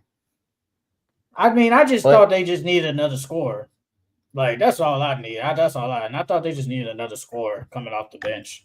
But they're starting him. They're starting him. So I'm not shocked they're really starting him. Mike Brown definitely deserves another shot at a head coaching job somewhere. He'll probably get another shot. He'll probably get another shot. I like him with the Pelicans. I think that's his best fit. And really his only fit, to be honest. Because all the other teams, either they have their coach or they just got a new coach. So. Man, get somebody new, bro. Stop recycling these coaches, bro. Stop recycling them. Just get somebody new, bro. Like Mike Brown, I wouldn't be shocked next year if he be the assistant for Steve Kerr again. I ain't gonna lie. I wouldn't be shocked, which most likely he will. But that's it for Mike Brown getting fired by the Sacramento Kings. Now we're gonna start with the Los Angeles Lakers trade D'Angelo Russell to the Brooklyn Nets. The Lakers traded D'Angelo Russell, Maxwell Lewis to the Nets, and 3 second-round picks to the Nets for Dorian Finney-Smith and Shake Milton. Do you like the trade for both sides, or which side do you just like more of the trade? I like the trade for both sides. It lets the Lakers get that defender at 3-and-D that they need. It gives D'Lo a fresh start. So I like it for both. I like it for both sides. And then the Brooklyn Nets, it gives them some type of talent on their roster to help for when they whichever rookie that they draft, whichever rookie that they get. So I like it for both of them. And then they get, I think I seen on Twitter they have like, don't quote me on this, but I think it's 71 picks in like the next 5 or 6 years or some shit like that. I have no clue. You got to look that up. Yeah, they got a bunch. They got a bunch of good picks in the next like 5 to 6 years. I think it's like 71. 70 picks. Or like it's either like 50 something or 70 something. Is one of them. Man, when you see stuff like that, you got to screenshot that. You got to be. It's like the OKC. They got a bunch of picks in the next 70 picks. That's a lot of picks. 70. I got. That seems. I don't know. I have no clue. Let me see. Fanspo. Let's go to Fanspo. I'm not gonna count all these damn picks. Yeah, we're not.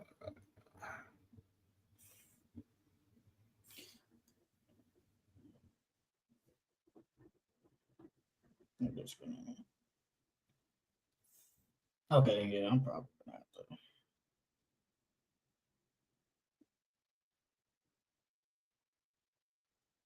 It only goes up to.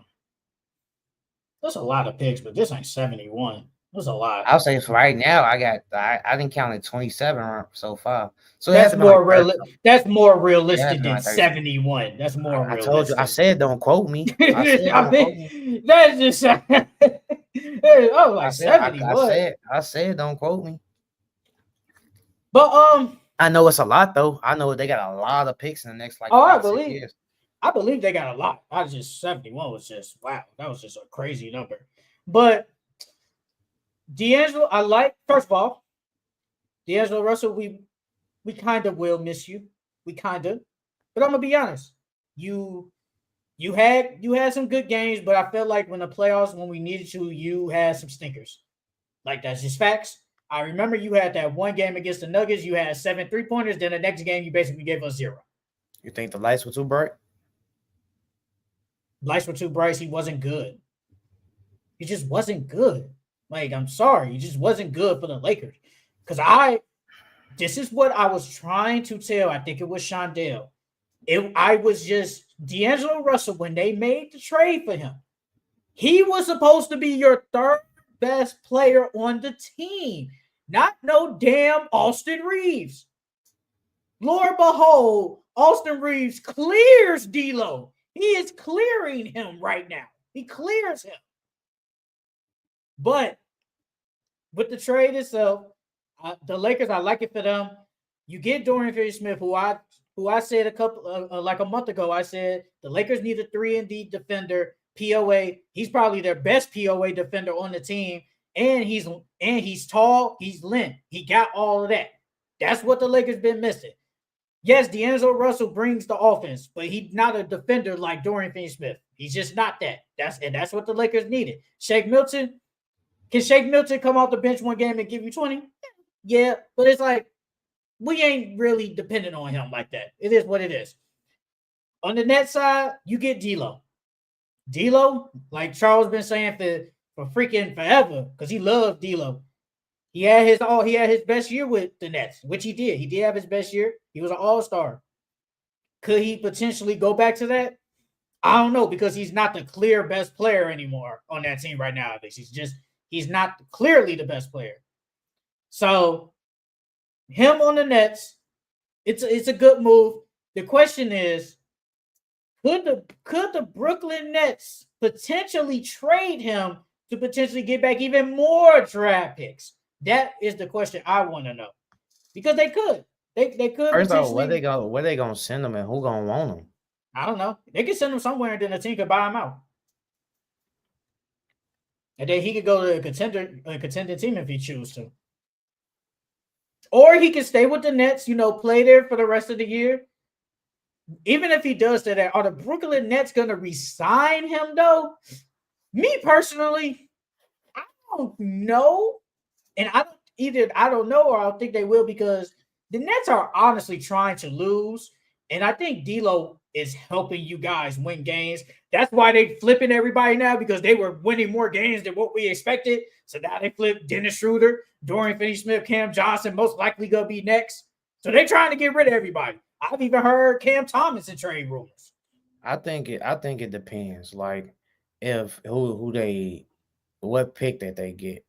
Because like if they get the number 1 overall pick or even number 2 and they draft Dylan or Cooper, I think they'll keep D'Angelo there just to help those rookies out. So I think they probably would re-sign him, but probably like a 2-year deal with a player option or a team option or something like that with the third. Because if they draft Dylan Harper, D'Angelo, I'm not saying he know Chris Paul, but he'll be able to help Dylan Harper out because they both lefties. So he could teach him how to get his shot off. He could basically accelerate the curve for him. And then with Cooper Flag, it gives Cooper Flag a point guard who's going to pass him the ball. Because I don't think Ben Simmons is going to be there next year. I don't either. Right now, Brooklyn has the 7th pick. They have the 7th pick right now, so they ain't getting neither of those two as of right now. That could change. But right now, they not getting none of them. And D'Lo is what? Isn't he almost 30? Or no, if anything, in his 30s. I think he like either 30 or 31. No, because Anthony Davis is 30, I think, and he can't be older. He can't be the same age as AD because he came before AD, right? Way before AD. AD came in what, 2012? No, I think D'Angelo came after AD. Yeah, he came after Anthony Davis. He came after AD. That's what I was saying. So let me go to the Nets. D'Lo he's 28. He's 28. He's gonna turn 29 the next month. So technically he don't fit the timeline, but you could. Oh, he's the same age as us. Oh yeah, he's the same age. The same age as you. He's the same age as you. He's the same age as you. But now though, look, you might be right though. They could I could see them giving him a 2-year deal. I could see that. potentially. He could be the starting. He could be starting. The starting point guard. Cam Thomas. If they do resign Cam Thomas, and then whatever draft pick they get, I mean that's still not a good team, regardless. So it doesn't No, really it's matter. not. It's not. It's really not a good team. What would you trade the grades for both teams? What would you give the grade? A B minus. For who? Both sides. Like the trade in general is a B minus. Oh man, I give the Nets a B minus. I give the Lakers, bias aside, I give it like a B. I give it like a B plus bias. If it was bias, I'd give it an A plus. Yeah, it wasn't a bad trade. It was a B. It wasn't that bad. What do you think this move can do for the Lakers, though, moving forward for next season? What can this move potentially do for them? Well, I still think they need a big. Yes. But it definitely puts them in the right step. My thing is we have to see how it's gonna work. But I think they did the right thing by going out and getting him. It's just how is it gonna look, on the court. So we gotta see some more games with them. But as of right now, I like the move. They just need to go get one. They just need to go get one more piece, a big, and then we good. No, the good thing about this trade is they didn't give up a first round pick. They just gave us some seconds. So potentially they could use that first round pick to say go after a good big, maybe like a Walker Kessler, maybe a Jonas Valanciunas, or you could use that first round pick and add some other players in there and potentially get a star player. And let's just say Zach LaVine, De'Aaron Fox. I mean, is Rob cooking? Is Rob cooking? We'll see. That man ain't did nothing the past couple of years. It's about time he did something. What has Rob done in the past couple of years? Nothing. Not a damn. The past couple of years. What has... Well, technically, he brought D'Lo. And look how that turned out for us. He gone. Bro, everybody knew. If anybody just watches basketball, everybody knew.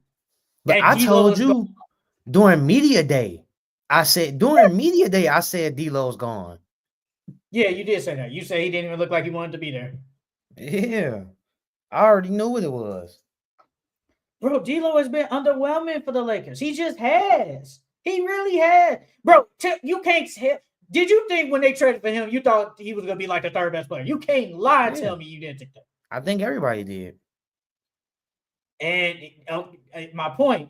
And then he becomes underwhelming. Then here comes this other player off the reason. I didn't want to say white boy, but here comes this other player comes in, and he just takes over the role. Like, bro, and Austin Reeves is an undrafted player. Let's read these comments.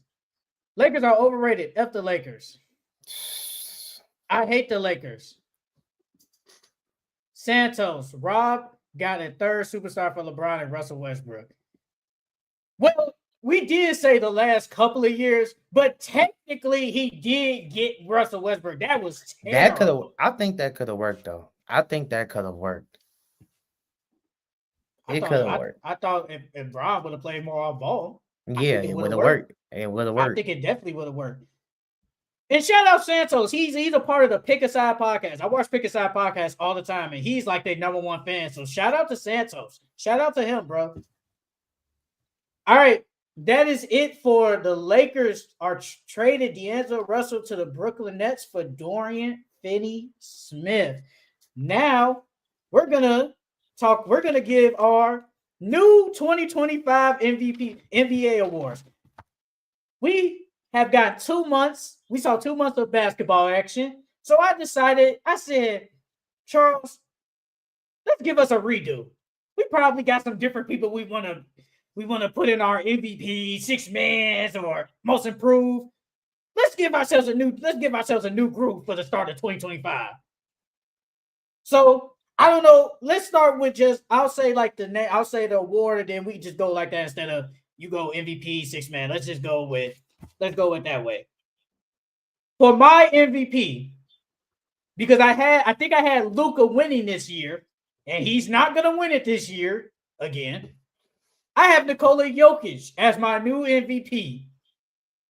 Jokic is averaging 30, 13, basically 10 assists, and shoot 56% from the field, and he's shooting 49% from the three-pointer. Jokic has been amazing. He's been the most dominant player all year. I feel like Jokic deserves to be my new MVP for the start of 2025. I mean, I think my MVP I had Anthony Davis. I thought you had And then Luka. Luka, it was either Luka or Anthony Davis, one of them. But now it's Jokic, bro. It's Jokic. I am a believer of Jokic for MVP this season, especially after all the triple doubles he's been dropping. And then he's still keeping this team afloat. So that played a big part in it as well. So yeah, I got Jokic for my MVP. Because I had Luka, because I said this is the year Luka finally wins. And I think Luka was playing in the beginning. He wasn't really playing like Luka. He still had good numbers. He started to pick it up, and now he's missing a lot of games. And then he's not gonna win no awards because he's not gonna make He the missed too many 65 games. Yeah, he's not gonna make it. So it's like I gotta pick somebody new. So I went with Jokic. Our defensive player of the year. I'm not gonna lie, I had Bam. I think Bam is still playing good defensively, but the Heat are still kind of mid. I think they're still they're not really as good of a team as some people probably thought the Heat are.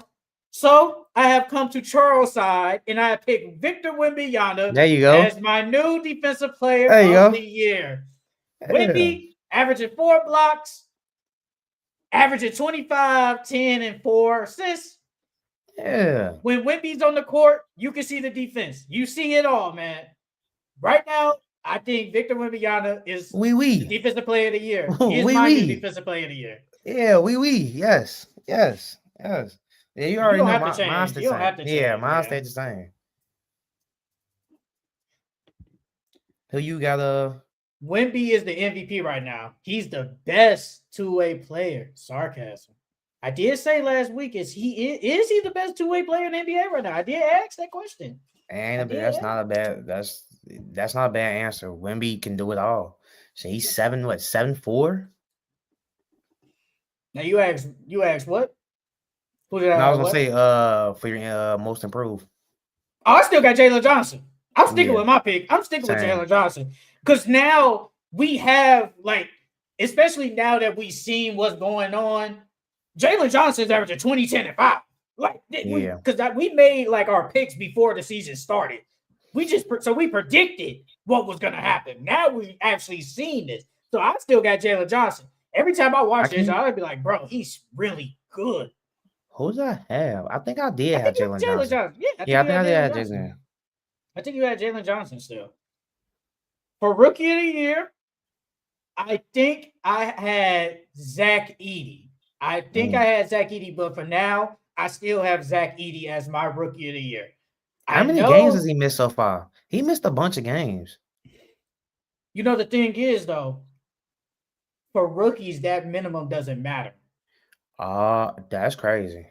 The minimum, you can miss a lot. You can miss whatever. I think you can't miss like a whole bunch, but there's no game minimum requirement for rookies. So, but I feel like when he does play, he brings what you ask him. Like I said, 10 points. He's averaging 11 points, 8 rebounds. Could he average 10? Yeah, but I don't think a lot of bigs be rebounding that much anyway. He's shooting 60% from the field. Pretty good. And I got him as my Rookie of the Year. If Jeremy McCain wasn't hurt, he'd be my Rookie of the Year. Because Jeremy McCain, even though he's missing a lot of games, I feel like he's gonna miss so many games. It's like, and plus everybody's healthy, so he won't get as much touches as he was earlier. Yeah, if Jeremy McCain was still healthy, I think he will win Rookie of the Year. But I still got Castle. Even though he just he went back towards the bench, they starting Vassell again. And he's not even getting high 20 minutes like he normally was, but I still got him as my Rookie of the Year. I think After All-Star break, they're gonna give him some more minutes, uptick in minutes, so they can keep Chris Paul healthy if they have a chance to push for the playoffs. So I still got Stephon Castle. I mean, if they push for the playoffs, I think they're gonna keep playing Chris Paul a lot more minutes. Nah, you don't want to do that because we always see what happened. Either right in the playoffs or right before the playoffs, Chris Paul gets hurt. So you got to keep that man as healthy as possible. All right, I still got okay. Okay. So I found all my stuff. I have Zach Edey, and I did have Zach Edey as my rookie of the year, and I had Jalen Johnson, I had Bam, and I had Luka. For yours, I probably got to go back in the video and watch, but I still got my papers. What about Coach of the Year? I have Kenny Atkinson now, and before this, I had when we made it, I had Joe Mazzulla or Taylor Jenkins. I have Kenny Atkinson. Yeah, I got Kenny Atkinson too. I don't remember. I know I didn't have Kenny Atkinson at first, but yeah, he's Coach of the Year now. He was 20. He's 29-4, and he has a top 10 offense, and I think the defense is at number 11. So if you want to say top 10 defense, that's fine. So basically, he got top 10 in both offense and defense. He's been amazing for the Cavs. And then with him, Darius Garland has been playing better this year.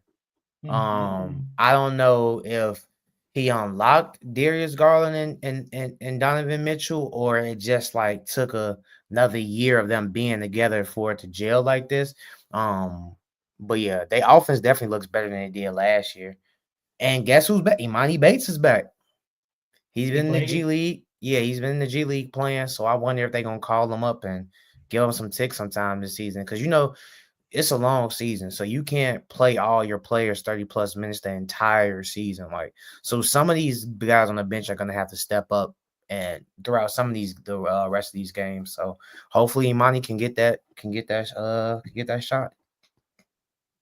I don't know. I don't want to say I'm a hater, but Imani Bates just might be that player that stay in the G League unless he goes to a different team. I think he just might be that guy. He might be that guy. He's gotta get a shot. As long as he's like on the Cavs team and then like their kind of G League affiliate, I think he's always just gonna be in the G League. Yeah, if he was healthy to start the season, I think he would have played a bigger role for this team only because Max Strus was hurt. And then I think Okoro's still hurt, right? Or is he back yet? I know Okoro was hurt during the beginning of the season, but Okoro's not the offensive. Okoro's not the offensive player he is, so he would at least would have had a shot to show what he can do. But now since everybody's healthy and he's just now getting back, yeah, I don't see him getting no. Okoro is not back. But hopefully he does. He's not back yet.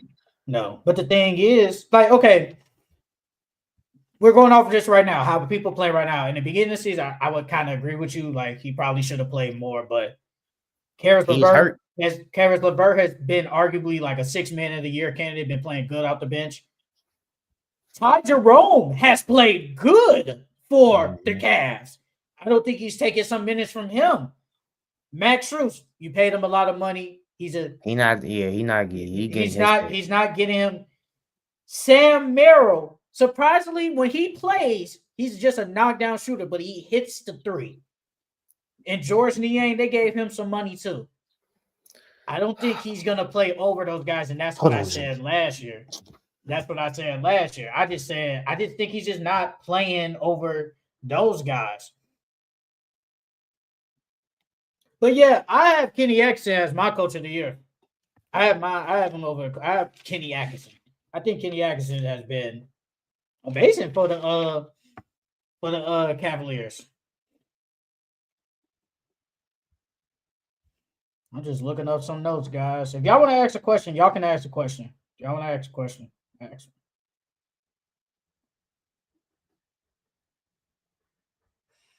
And shout out to you though, Santos. You be liking the videos on Twitter, and I mess with that, bro. I like that. I like that you be liking the videos on Twitter. My bad, y'all. Maintenance man is in here replacing some. Who do you have as your new 6-man of the year? Peyton Pritchard. Have one. Peyton Pritchard. Yeah, Peyton Pritchard, brother. Yeah, bro. Peyton Pritchard has been on one.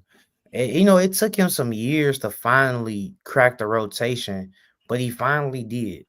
And now that he's done it, he's shown that he belongs in the NBA. And I honestly think he's gonna keep this production up the whole season. I got him winning 6 man. He averaging 15 points and shooting 42% from the three. Off the bench. This is off the bench. Yeah. I had Malik Monk. Like, that's who I had. I had Malik Monk. Like, in the beginning of the season, I had Malik Monk as my 6 man. But then eventually he started. But Peyton Pritchard, I just think he was I think Peyton Pritchard just maybe had been playing better than him like all year. Like Peyton Pritchard just been really good. So yeah, that's my new 6 man of the year. Santos, who's y'all team? My team is the Warriors. Well, if you let Sheldon tell him, my team is the Mavs. But I don't really have a team. It's more player oriented. So whoever my favorite players is, those are teams that I watch. The Mavs.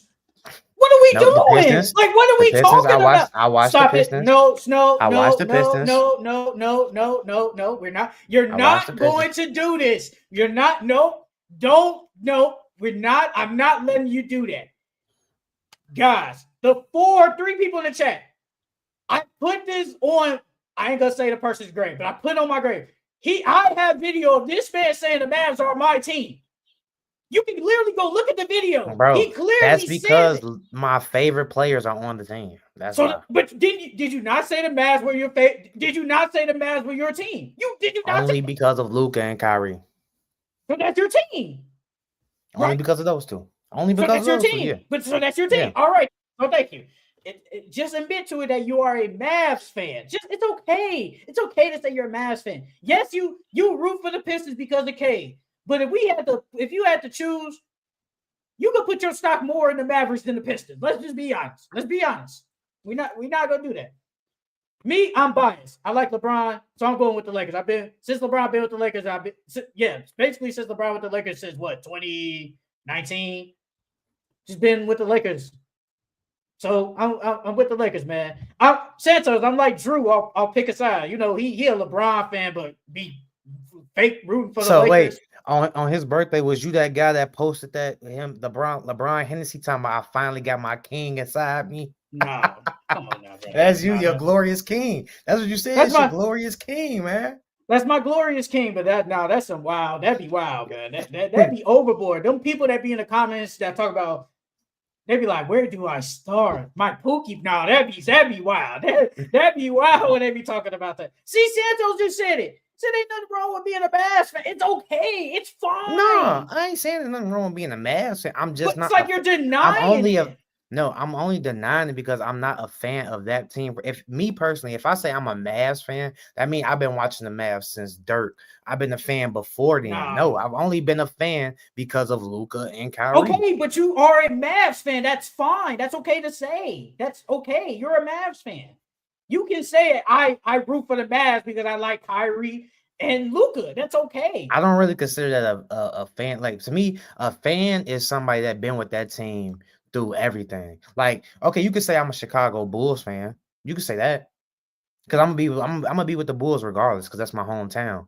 So I mean, you could say that, but like, that's the only way I count as a fan. If you're with that team through whatever. No. You can like the Bulls, like you can root for them like me. I root for the Bulls only because I'm from Chicago. Am I a fan of the Bulls? Am I a fan of the Bulls? No, because I could care less what's going on. I don't care. But I do care what's going on with the Lakers. I do care what's going on. You care what's going on with the Mavs. And don't get me with that, they lose, it is. No, because to push your agendas, you need them to win games. You can't say Luka was dropping 50 points in the finals, but he gets swept. You can't push agendas like that. You can't. So you need them technically to win the games. Like you always said Luka is the best white boy in the game. Is he? No, not the best white boy in the game, but the best white boy ever. Technically, you can say that, but you can't push the agenda yet because he hasn't won anything. So technically, he's not. So he has to win. So you need the Mavericks to win. So yes, you are a Mavs fan. You just don't want to say something. Who you got for your exec of the year? Or did you do that one? I didn't do that. But if I look at the teams, I can go off it. If I look at the Low key, teams. I'm going Leon Rose, bro. That cat trade did. First off, the Knicks have been looking for Sam Presti. stars. Easy. I give it to Leon Rose because of that cat trade. They've been looking for a superstar or a star for the longest, and they finally got that in Jalen Brunson and Cat. And now their teams look like a title contender, which they've been looking for years.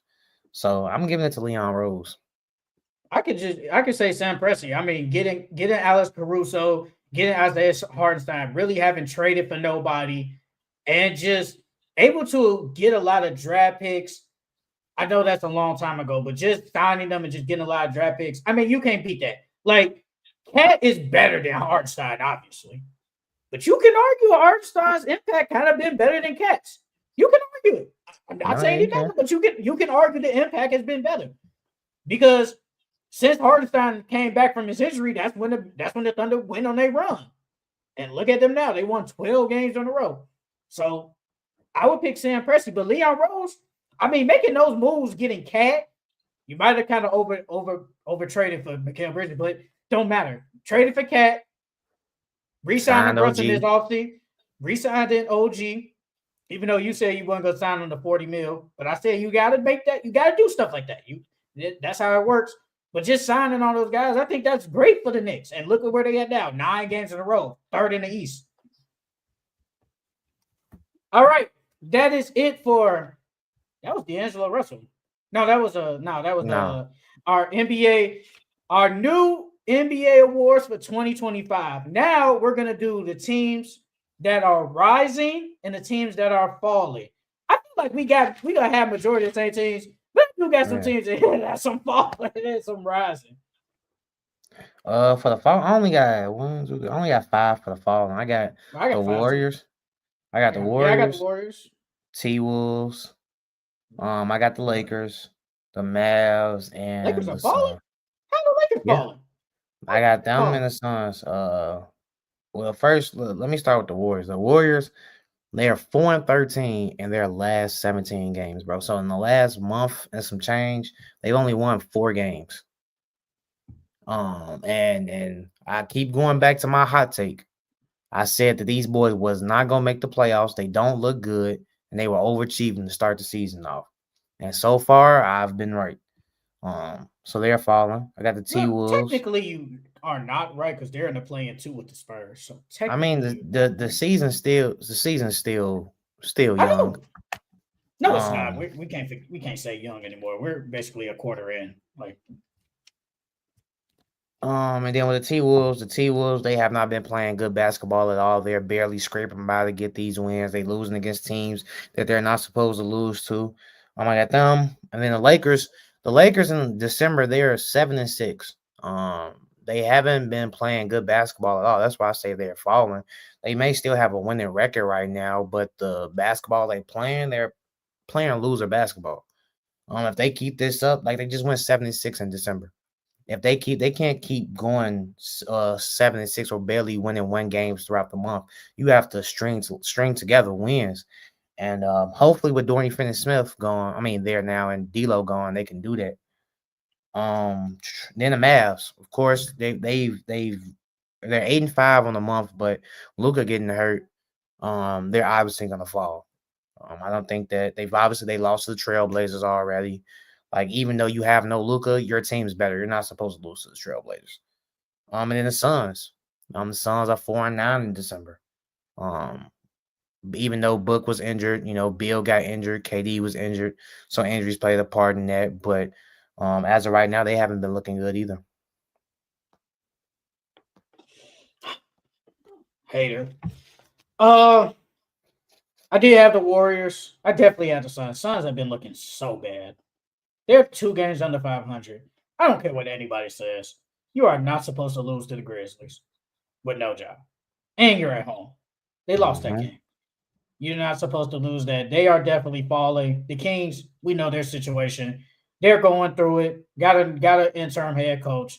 They're all over the place, and they're not looking too good. They're 15-19 as of right now. The Mavs, yes, they lost 3 in a row, but yes, I agree with you. Luka is going to be gone, and I don't know. I don't know how it's gonna look in the next month or so with Kyrie as like the focal point, and then potentially PJ Washington being your second best or Klay Thompson. I don't know how that's gonna look, but they're 20 and 14, but they're most likely going to be falling. And I did have the Magic. The Magic are probably going to be falling too with no Franz and no Paulo. Yeah, you said Paulo is going to be gone for. I mean, he's going to come back in the next couple of weeks. I don't know. I don't know if that's true or not, but like I'm going with your word. If he's going to come back, it might not be enough. I think they'll still be in playing or at least 60, but they're most likely going to be falling. Now for the teams rising, I did have the Pistons. I had the Pistons. They're rising up. I had the Pacers. I know they just lost that one game, but at that point, they were on a 5 game win streak, so they were on the rise. The Spurs are on the rise, too. They're rising up. Philly is actually on the rise because they've been playing good. They lost yesterday, but Joel Embiid didn't play. And Paul George actually had a good game. Shout out to him. And Hawks, they are on the rise. Those are my 5 teams that I have on the rise. I think the Pacers, um, they've been playing better. Yes, they did lose that game against the Bucks, but I think Tyrese in that 5 game win streak was playing probably his best ball all year. Pascal was playing good ball. Ben Mathurin has been probably their best offensive scorer all year. Well, at least their most consistent offensive scorer all year. I feel like they've been playing really good. They were rising up 16-18, but yeah, Pistons Pistons been playing good. I know they lost that game against the Nuggets, but it's like it's the Nuggets. It's like okay, they're just better than you guys, so I don't take nothing in with that. And the Pistons have been playing really good, and yes, Jaden Ivey is out, so I don't know how that's gonna affect them, but I still think the Pistons are still going to be okay enough to make play in potentially. So I got them on the rise. Spurs, we know Wimby. Wimby has been amazing all year. Got them 17 and 16. Chris Paul addition has been great for them. Stephon Castle been good. Devin Vassell has come back. I got the Spurs rising. Philly, since that big three has been healthy, they've been winning games. I know they lost last night, but you see when the big three is healthy, they're winning. And I think Joel is starting to play like consistent basketball. And as long as those three are there, they got a chance of winning. And the Hawks, like you said earlier in the pod, thought the Hawks were going to be probably mid or below, and Hawks been playing good. Shout out to Trae Young, shout out to Jalen Johnson. They've been good, so those teams are rising for me at least. For the Rising, I got the Pistons, the Sixers. I got the Nuggets, the Rockets, and the Spurs. With the Pistons, this time last year, the Pistons were 3-29, and so far that now I think they're what 14-15 or something. Not 14-15. They like 14-15 or 14-17 or something like that. They're 15 and 18. That's their 15 and record. 18. 15 and 18. So uh and then on top of that, they've been climbing the standings shortly throughout the season. They've been closing out close games. They still can do a better job at that because they still get a little turnover prone at the end of games. But yeah, I got them rising. They finally in the play in contention. I got the Sixers. The Sixers have been 9-3 in this month since Joel has been back and has been playing basketball and has been healthy on the court. They've been winning games. Um, the Nuggets, uh, I got the Nuggets as risers. They started off kind of slow. But they are what seed are they right now? I think they're the fifth They're seed the or sixth seed. fourth. They're the fourth seed. They're They're they're the 19 and fourth 13. seed. They're the fourth seed. So yeah, they've definitely climbed up the standings since the beginning of the year. So I got them as risers because I think at one point they were like sixth, like a week or two ago, and then now they jumped up to fourth. Um, the Rockets, I got the Rockets. Ime Doku has them boys playing. Defense is still one of the top defenses in the league. Um, I got them, and then the Spurs, like you said earlier, Wimby and the Chris Paul effect. Slowly but surely, the Spurs they're coming out positive each month. Like the first month, they came out positive of the season, and then now this month they broke even. So as long as you're breaking even or you're winning winning more games throughout the month, you're gonna slowly climb the standings. So now the Spurs, they went from not being in the play-ins at all to now they right there. They can make a playoff berth. I got a question. Why are the Rockets risers if they've always kind of been like good like whole year? How are they risers? They've always been good. Because they're showing that they can beat some of these top teams in the West. Let me go to their schedule. Rockets. I just feel like if you're rising, you was kind of bad, but then you started to play good ball to be a riser. But I feel like if you was I always mean, good all year, how can you be a riser? because your strength of schedule, like the Cavs' strength of schedule was butt at first, so they were just beating weak teams, and then we started to put weight on their name once they started beating these playoff teams, and now with the Rockets, it's like the So why Rockets, the Cavs they're should be beat. right? You said who? The Cavs should be No, the risers. Cavs can't be risers if they've been number one, number two all season. And the Rockets can't be risers then anyway if they've always been in the top four, but majority of the year. That's what I'm asking. That's what I'm saying. It's not But the like they Rockets, were. It's not like the Rockets were like the 7th seed and then they rose to 3. They've always been like in the 3-4 range, basically majority of the year. That's what I'm asking. That's what I don't I get. mean, with this month beating the Rockets, I mean not Rockets, the Thunder, you've beaten you had good games against the Warriors, even though the Warriors are butt now. You've beaten the Clippers. So they've got good quality wins this month. But they were always Um, good though. So why? How can you become a riser if you're always good? That's what I'm asking. I told you about the brand of basketball, how they are looking. They're beating good teams. They're playing But well against good but teams. they were good. A riser is rising up. Like it's like rising up. They have always been good. I get what you're saying. They just been playing. They've been beating better teams, but they've always been at the top. So I can't put them at a riser if you've always been at the top. A riser is like the Pistons who probably were kind of in the bottom, but then they moved up to play in, and they've been consistently in playing and been moving up. That's a riser. The Hawks who were more who were in playing, and now they're like they were like at the bottom of playing and moved up to top of playing. That's a riser. I can't put a riser who's always been a riser. That's all I'm asking. That would make us put if we put Milwaukee should be a riser. We should put Milwaukee Yeah, in there because they can go. They Milwaukee can go was in at that the category. bottom. Milwaukee was at the bottom and then they rose up and now they're the 5th seed. That's a riser. Can't put a riser who've always been good. Like who the Warriors? We got them as because remember the Warriors were like the number 1 seed for like a day or two. That's a motherfucker that's falling. That's a faller. But I feel like if you've always been bad, it's like I can't put you in. Like really though, that's why I didn't really put the Timberwolves in like falling because they've really been that good all year to fall. They've been mid. Like I can't put them there because they've always been there. That's why I didn't have them. I didn't even.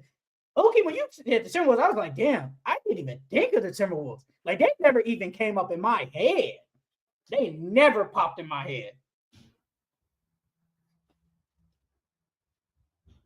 The Kings, yeah, they definitely falling.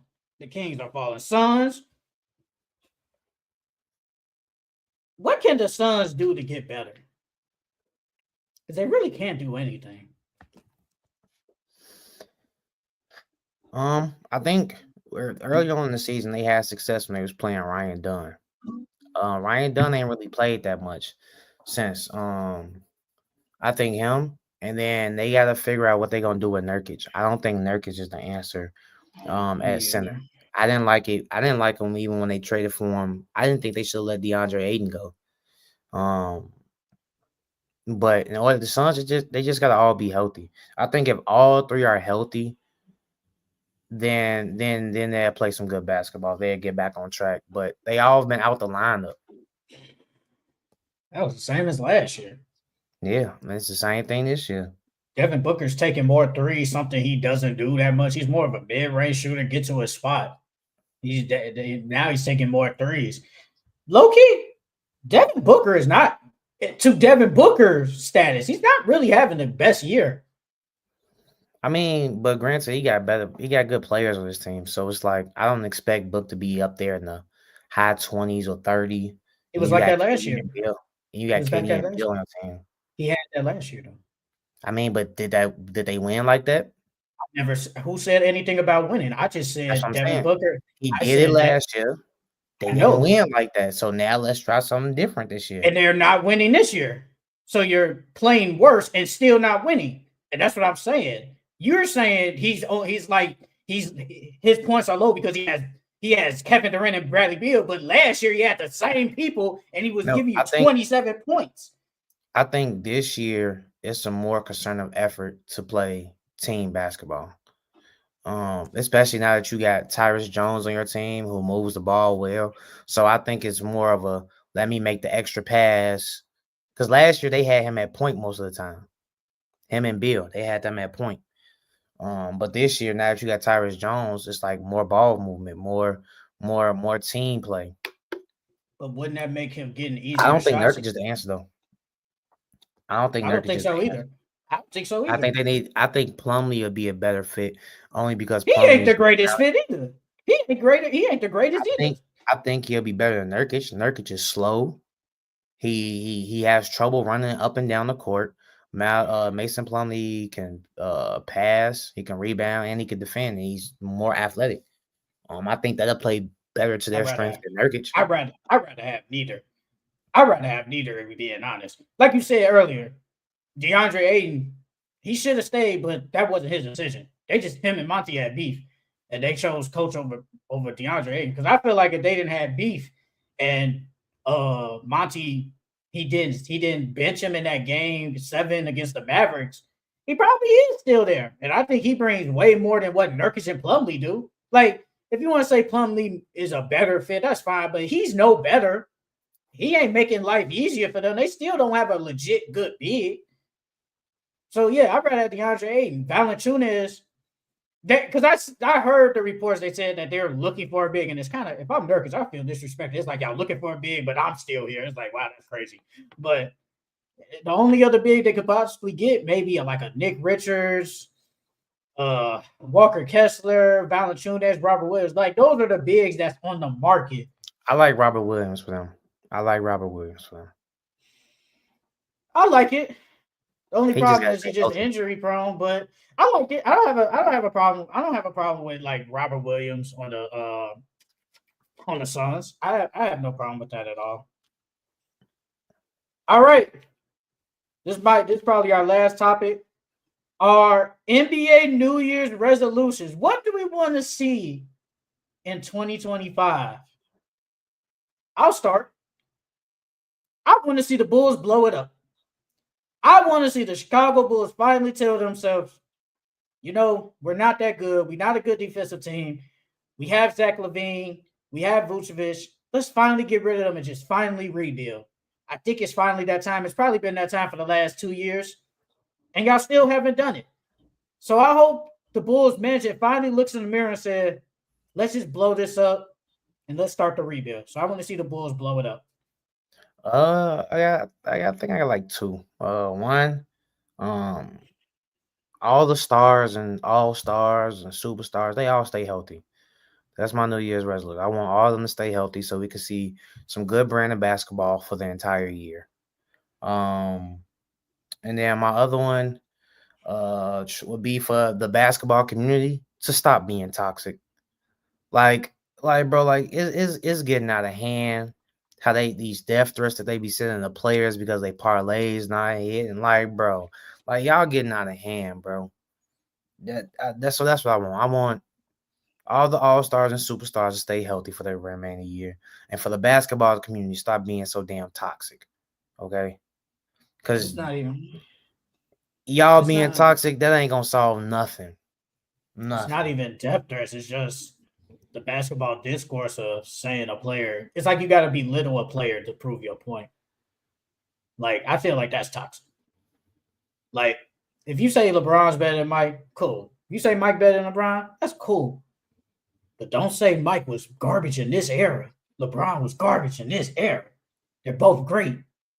So we got to belittle a player just to prove our points. I want to see more trades. I want to see a lot more trades, man. I know we got Dennis Schroeder, Dorian Finney-Smith, but I want to see a star get traded. I want to see a star finally get traded. Like maybe a Zach LaVine, Brandon Ingram. I want to see those type of players get traded. Not the role players. It's cool and all, but me personally, I like to see trades and like people drafting and signing people more. So I want to see more trades. I want to see the Lakers trade for a star.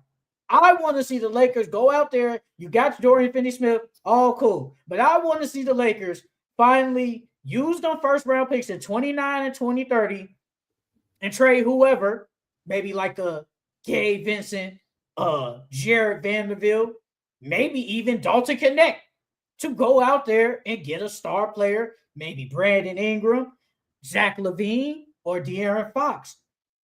Go out there and get a star. You need another star to pair with LeBron and AD. You need to. And I hope Rob Pelinka pulls the trigger and go trade for a star. Because he's been kind of scared the last couple of years to go trade for one. And this is the time. LeBron probably has a year left, 2 years left. So this is the time to go trade for one. So I want to see the Lakers go trade for a star. I got two more, and then that's it. And then you had like something else. I remember what it was now. I want the Magic to go trade for an offensive player. I think they should go and trade for like an Anthony Simons or a Jordan Clarkson. I think they need to pull the trigger on trading for another offensive player. Yes, your defense is great, but the offense is still not as good. Yes, Paulo and Franz are hurt, but I still feel like even when they come back, you still might need another offensive juice. Jordan Clarkson off the bench, Colin Sexton, Anthony Simons. I think they need to go pull the trigger and get like an offensive player. So I would love to see the Magic do that. My last one. I want to see Paul George play better basketball. He has been trash. He's been trash.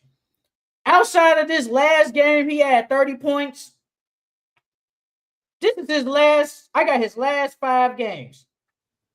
5 points against Charlotte, 11 points against Cleveland, 19 points against the Spurs, 12 points against Boston, 13 points against the Jazz. Paul George, you're one of my favorite players in the NBA, brother. You look straight garbage right now. You look straight trash. I just want you to go out there and be worth $212 million. Because right now, you look like mid-level exception. That's what you look like. You look trash right now. People talking about who would you rather have, Tobias or you now. That's how bad it's getting. So I just want Paul George to play better basketball. Now, can he potentially play better? I hope so.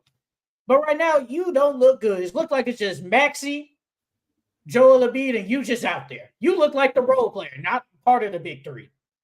So I just want to see Paul George play better basketball. That's all I want to see. You wanted to talk about LeBron's comments.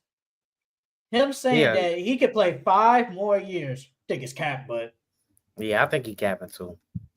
I when he said, I was like 5 to 7 years. Are you crazy, dog? Bro, you would be what, damn near 50. I could see him playing to, like I said, to Bryce getting the league. So Bryce's first year in the league, but 5 more years, that's crazy. That's insane. I could see 3, not 4, 5, 6, or 7 though. I've always said I see one more year, and that's it. I don't see LeBron playing no damn 5 more years in the NBA. From what? Unless you really love the game, you have no reason to play 5 more years. You have literally no reason. No, he don't. Only reason you've accomplished everything. Now, only thing that he has left now to play for is just playing with both of his sons. That's literally the only thing that he can honestly accomplish. Because you already got the points record. Only thing you're gonna do is make it harder for somebody else to reach it. But other than that, like you said, you've done everything. You don't need to do nothing else. It's already harder to reach it. I don't see no one playing 20 plus years and being basically amazing to reach that. Like, I don't see nobody playing 20 years to reach it. I really don't. Like, you got to play 20 years, be amazing, and you got to be injury free. Healthy. Like, remember, LeBron has been healthy honestly since he came to the Lakers. He was healthy all them years until he got to the Lakers. That's when he really started to get hurt. But to see somebody play for 20 plus years, be amazing, and to stay healthy, I don't see it, bro. I don't see it. I don't see nobody breaking that record. Me personally. Oh yeah, Bryce James gets he's going to Arizona. He's going to Arizona. You're the college guy. How do you like that fit? Well, I haven't seen who else in his recruiting class is going to Arizona, and then we have to see who's going to return or what transfers they're going to get. But hopefully he can find a role on that team, and he can actually get some minutes because, bro, he doesn't even start for his Sierra Canyon team. So hopefully, this summer he works on his ball handling. Because his jump shot's already there. So hopefully this summer he works on his ball handling. He gets stronger and more confident with his ball handling, and he can get some quality minutes in college next year. I gotta see Bryce play before I say anything. I gotta see him play. I liked him better when he was younger. Simone Walker, Bulls organization ain't gonna do ish. Wishful thinking though. They gotta do something. She ain't lying. The Bulls, every time we expect the Bulls to do something, they don't do nothing.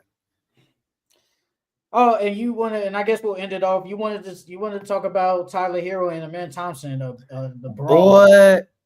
Boy, why a man do him like that?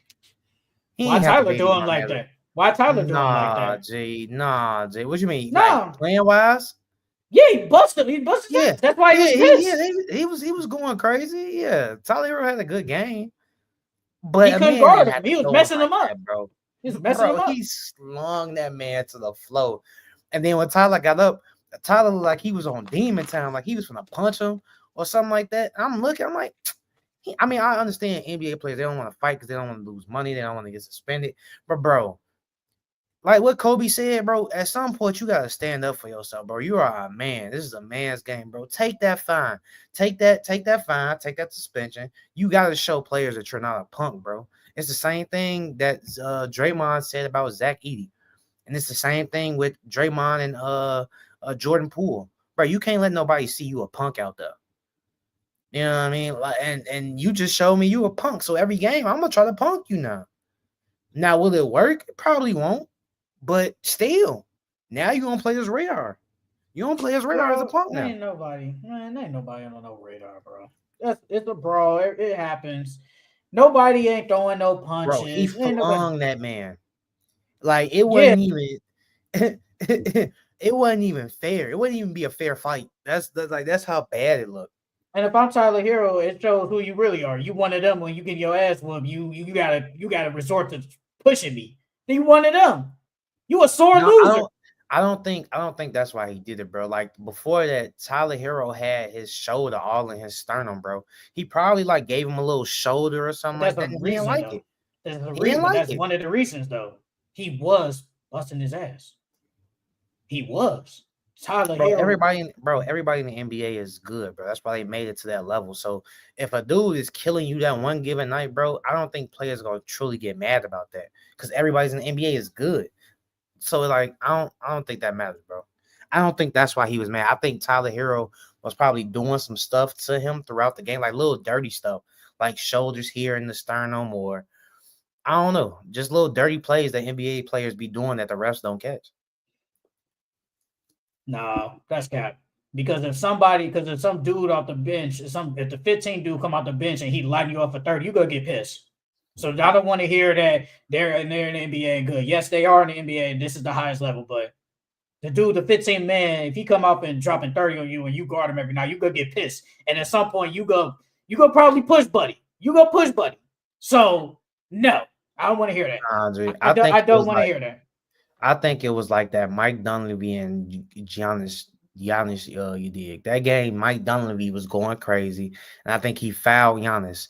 And then they came back down the other end, and Mike Dunleavy shot a 3, but Giannis tackled him out the sky. So, like, Giannis was pissed because if that was the case, so you saying Giannis was pissed because Mike Dunleavy was busting their ass? No, he wasn't pissed because of that. He was pissed because I don't remember what game you're talking about. This is when Mike Dunleavy was on the Bulls. Mike Dunleavy was busting their ass. Yes, he was busting their ass. And a play before that, he fouled the shot of Giannis. He came down, went to the corner, shot a three, and Giannis tackled him out the sky, and it was an and one. So you telling me Giannis was mad because Mike Dunleavy was busting their ass? No, he was mad because of the foul. So I think it's the same thing with a man. I gotta go. Tyler Herro probably gave him that shoulder. He was tired of that shit and slung him. When did he give him the shoulder? You didn't watch the whole play? Before the play started, they were sitting at the free throw line. Tyler Herro was bent over. A man was standing straight up. Tyler Herro had his shoulder in his rib cage, and he gave him a nudge, and then he tried to break out for the ball. And so that one nudge is worth me throwing you. That one nudge. Bro, have you ever got shouldered in your sternum before? You can take somebody before. I'm just saying it's worth throwing somebody. It's worth throwing. Bro, he was probably mad. He was mad that you just shouldered me and you doing too much. Y'all already winning. And you gonna shoulder me and my sternum for what? To go get the ball for what? That was extra. What are you doing all that for? Ain't no purpose in that. You said the play before or during that with a man or with Mike Dunleavy? Forget Mike Dunleavy. I don't care about him. I'm talking about a man and Tyler Herro. Yeah, go look at the whole clip. I'm looking at it right now. Hold on. I need to see before, not what's going on.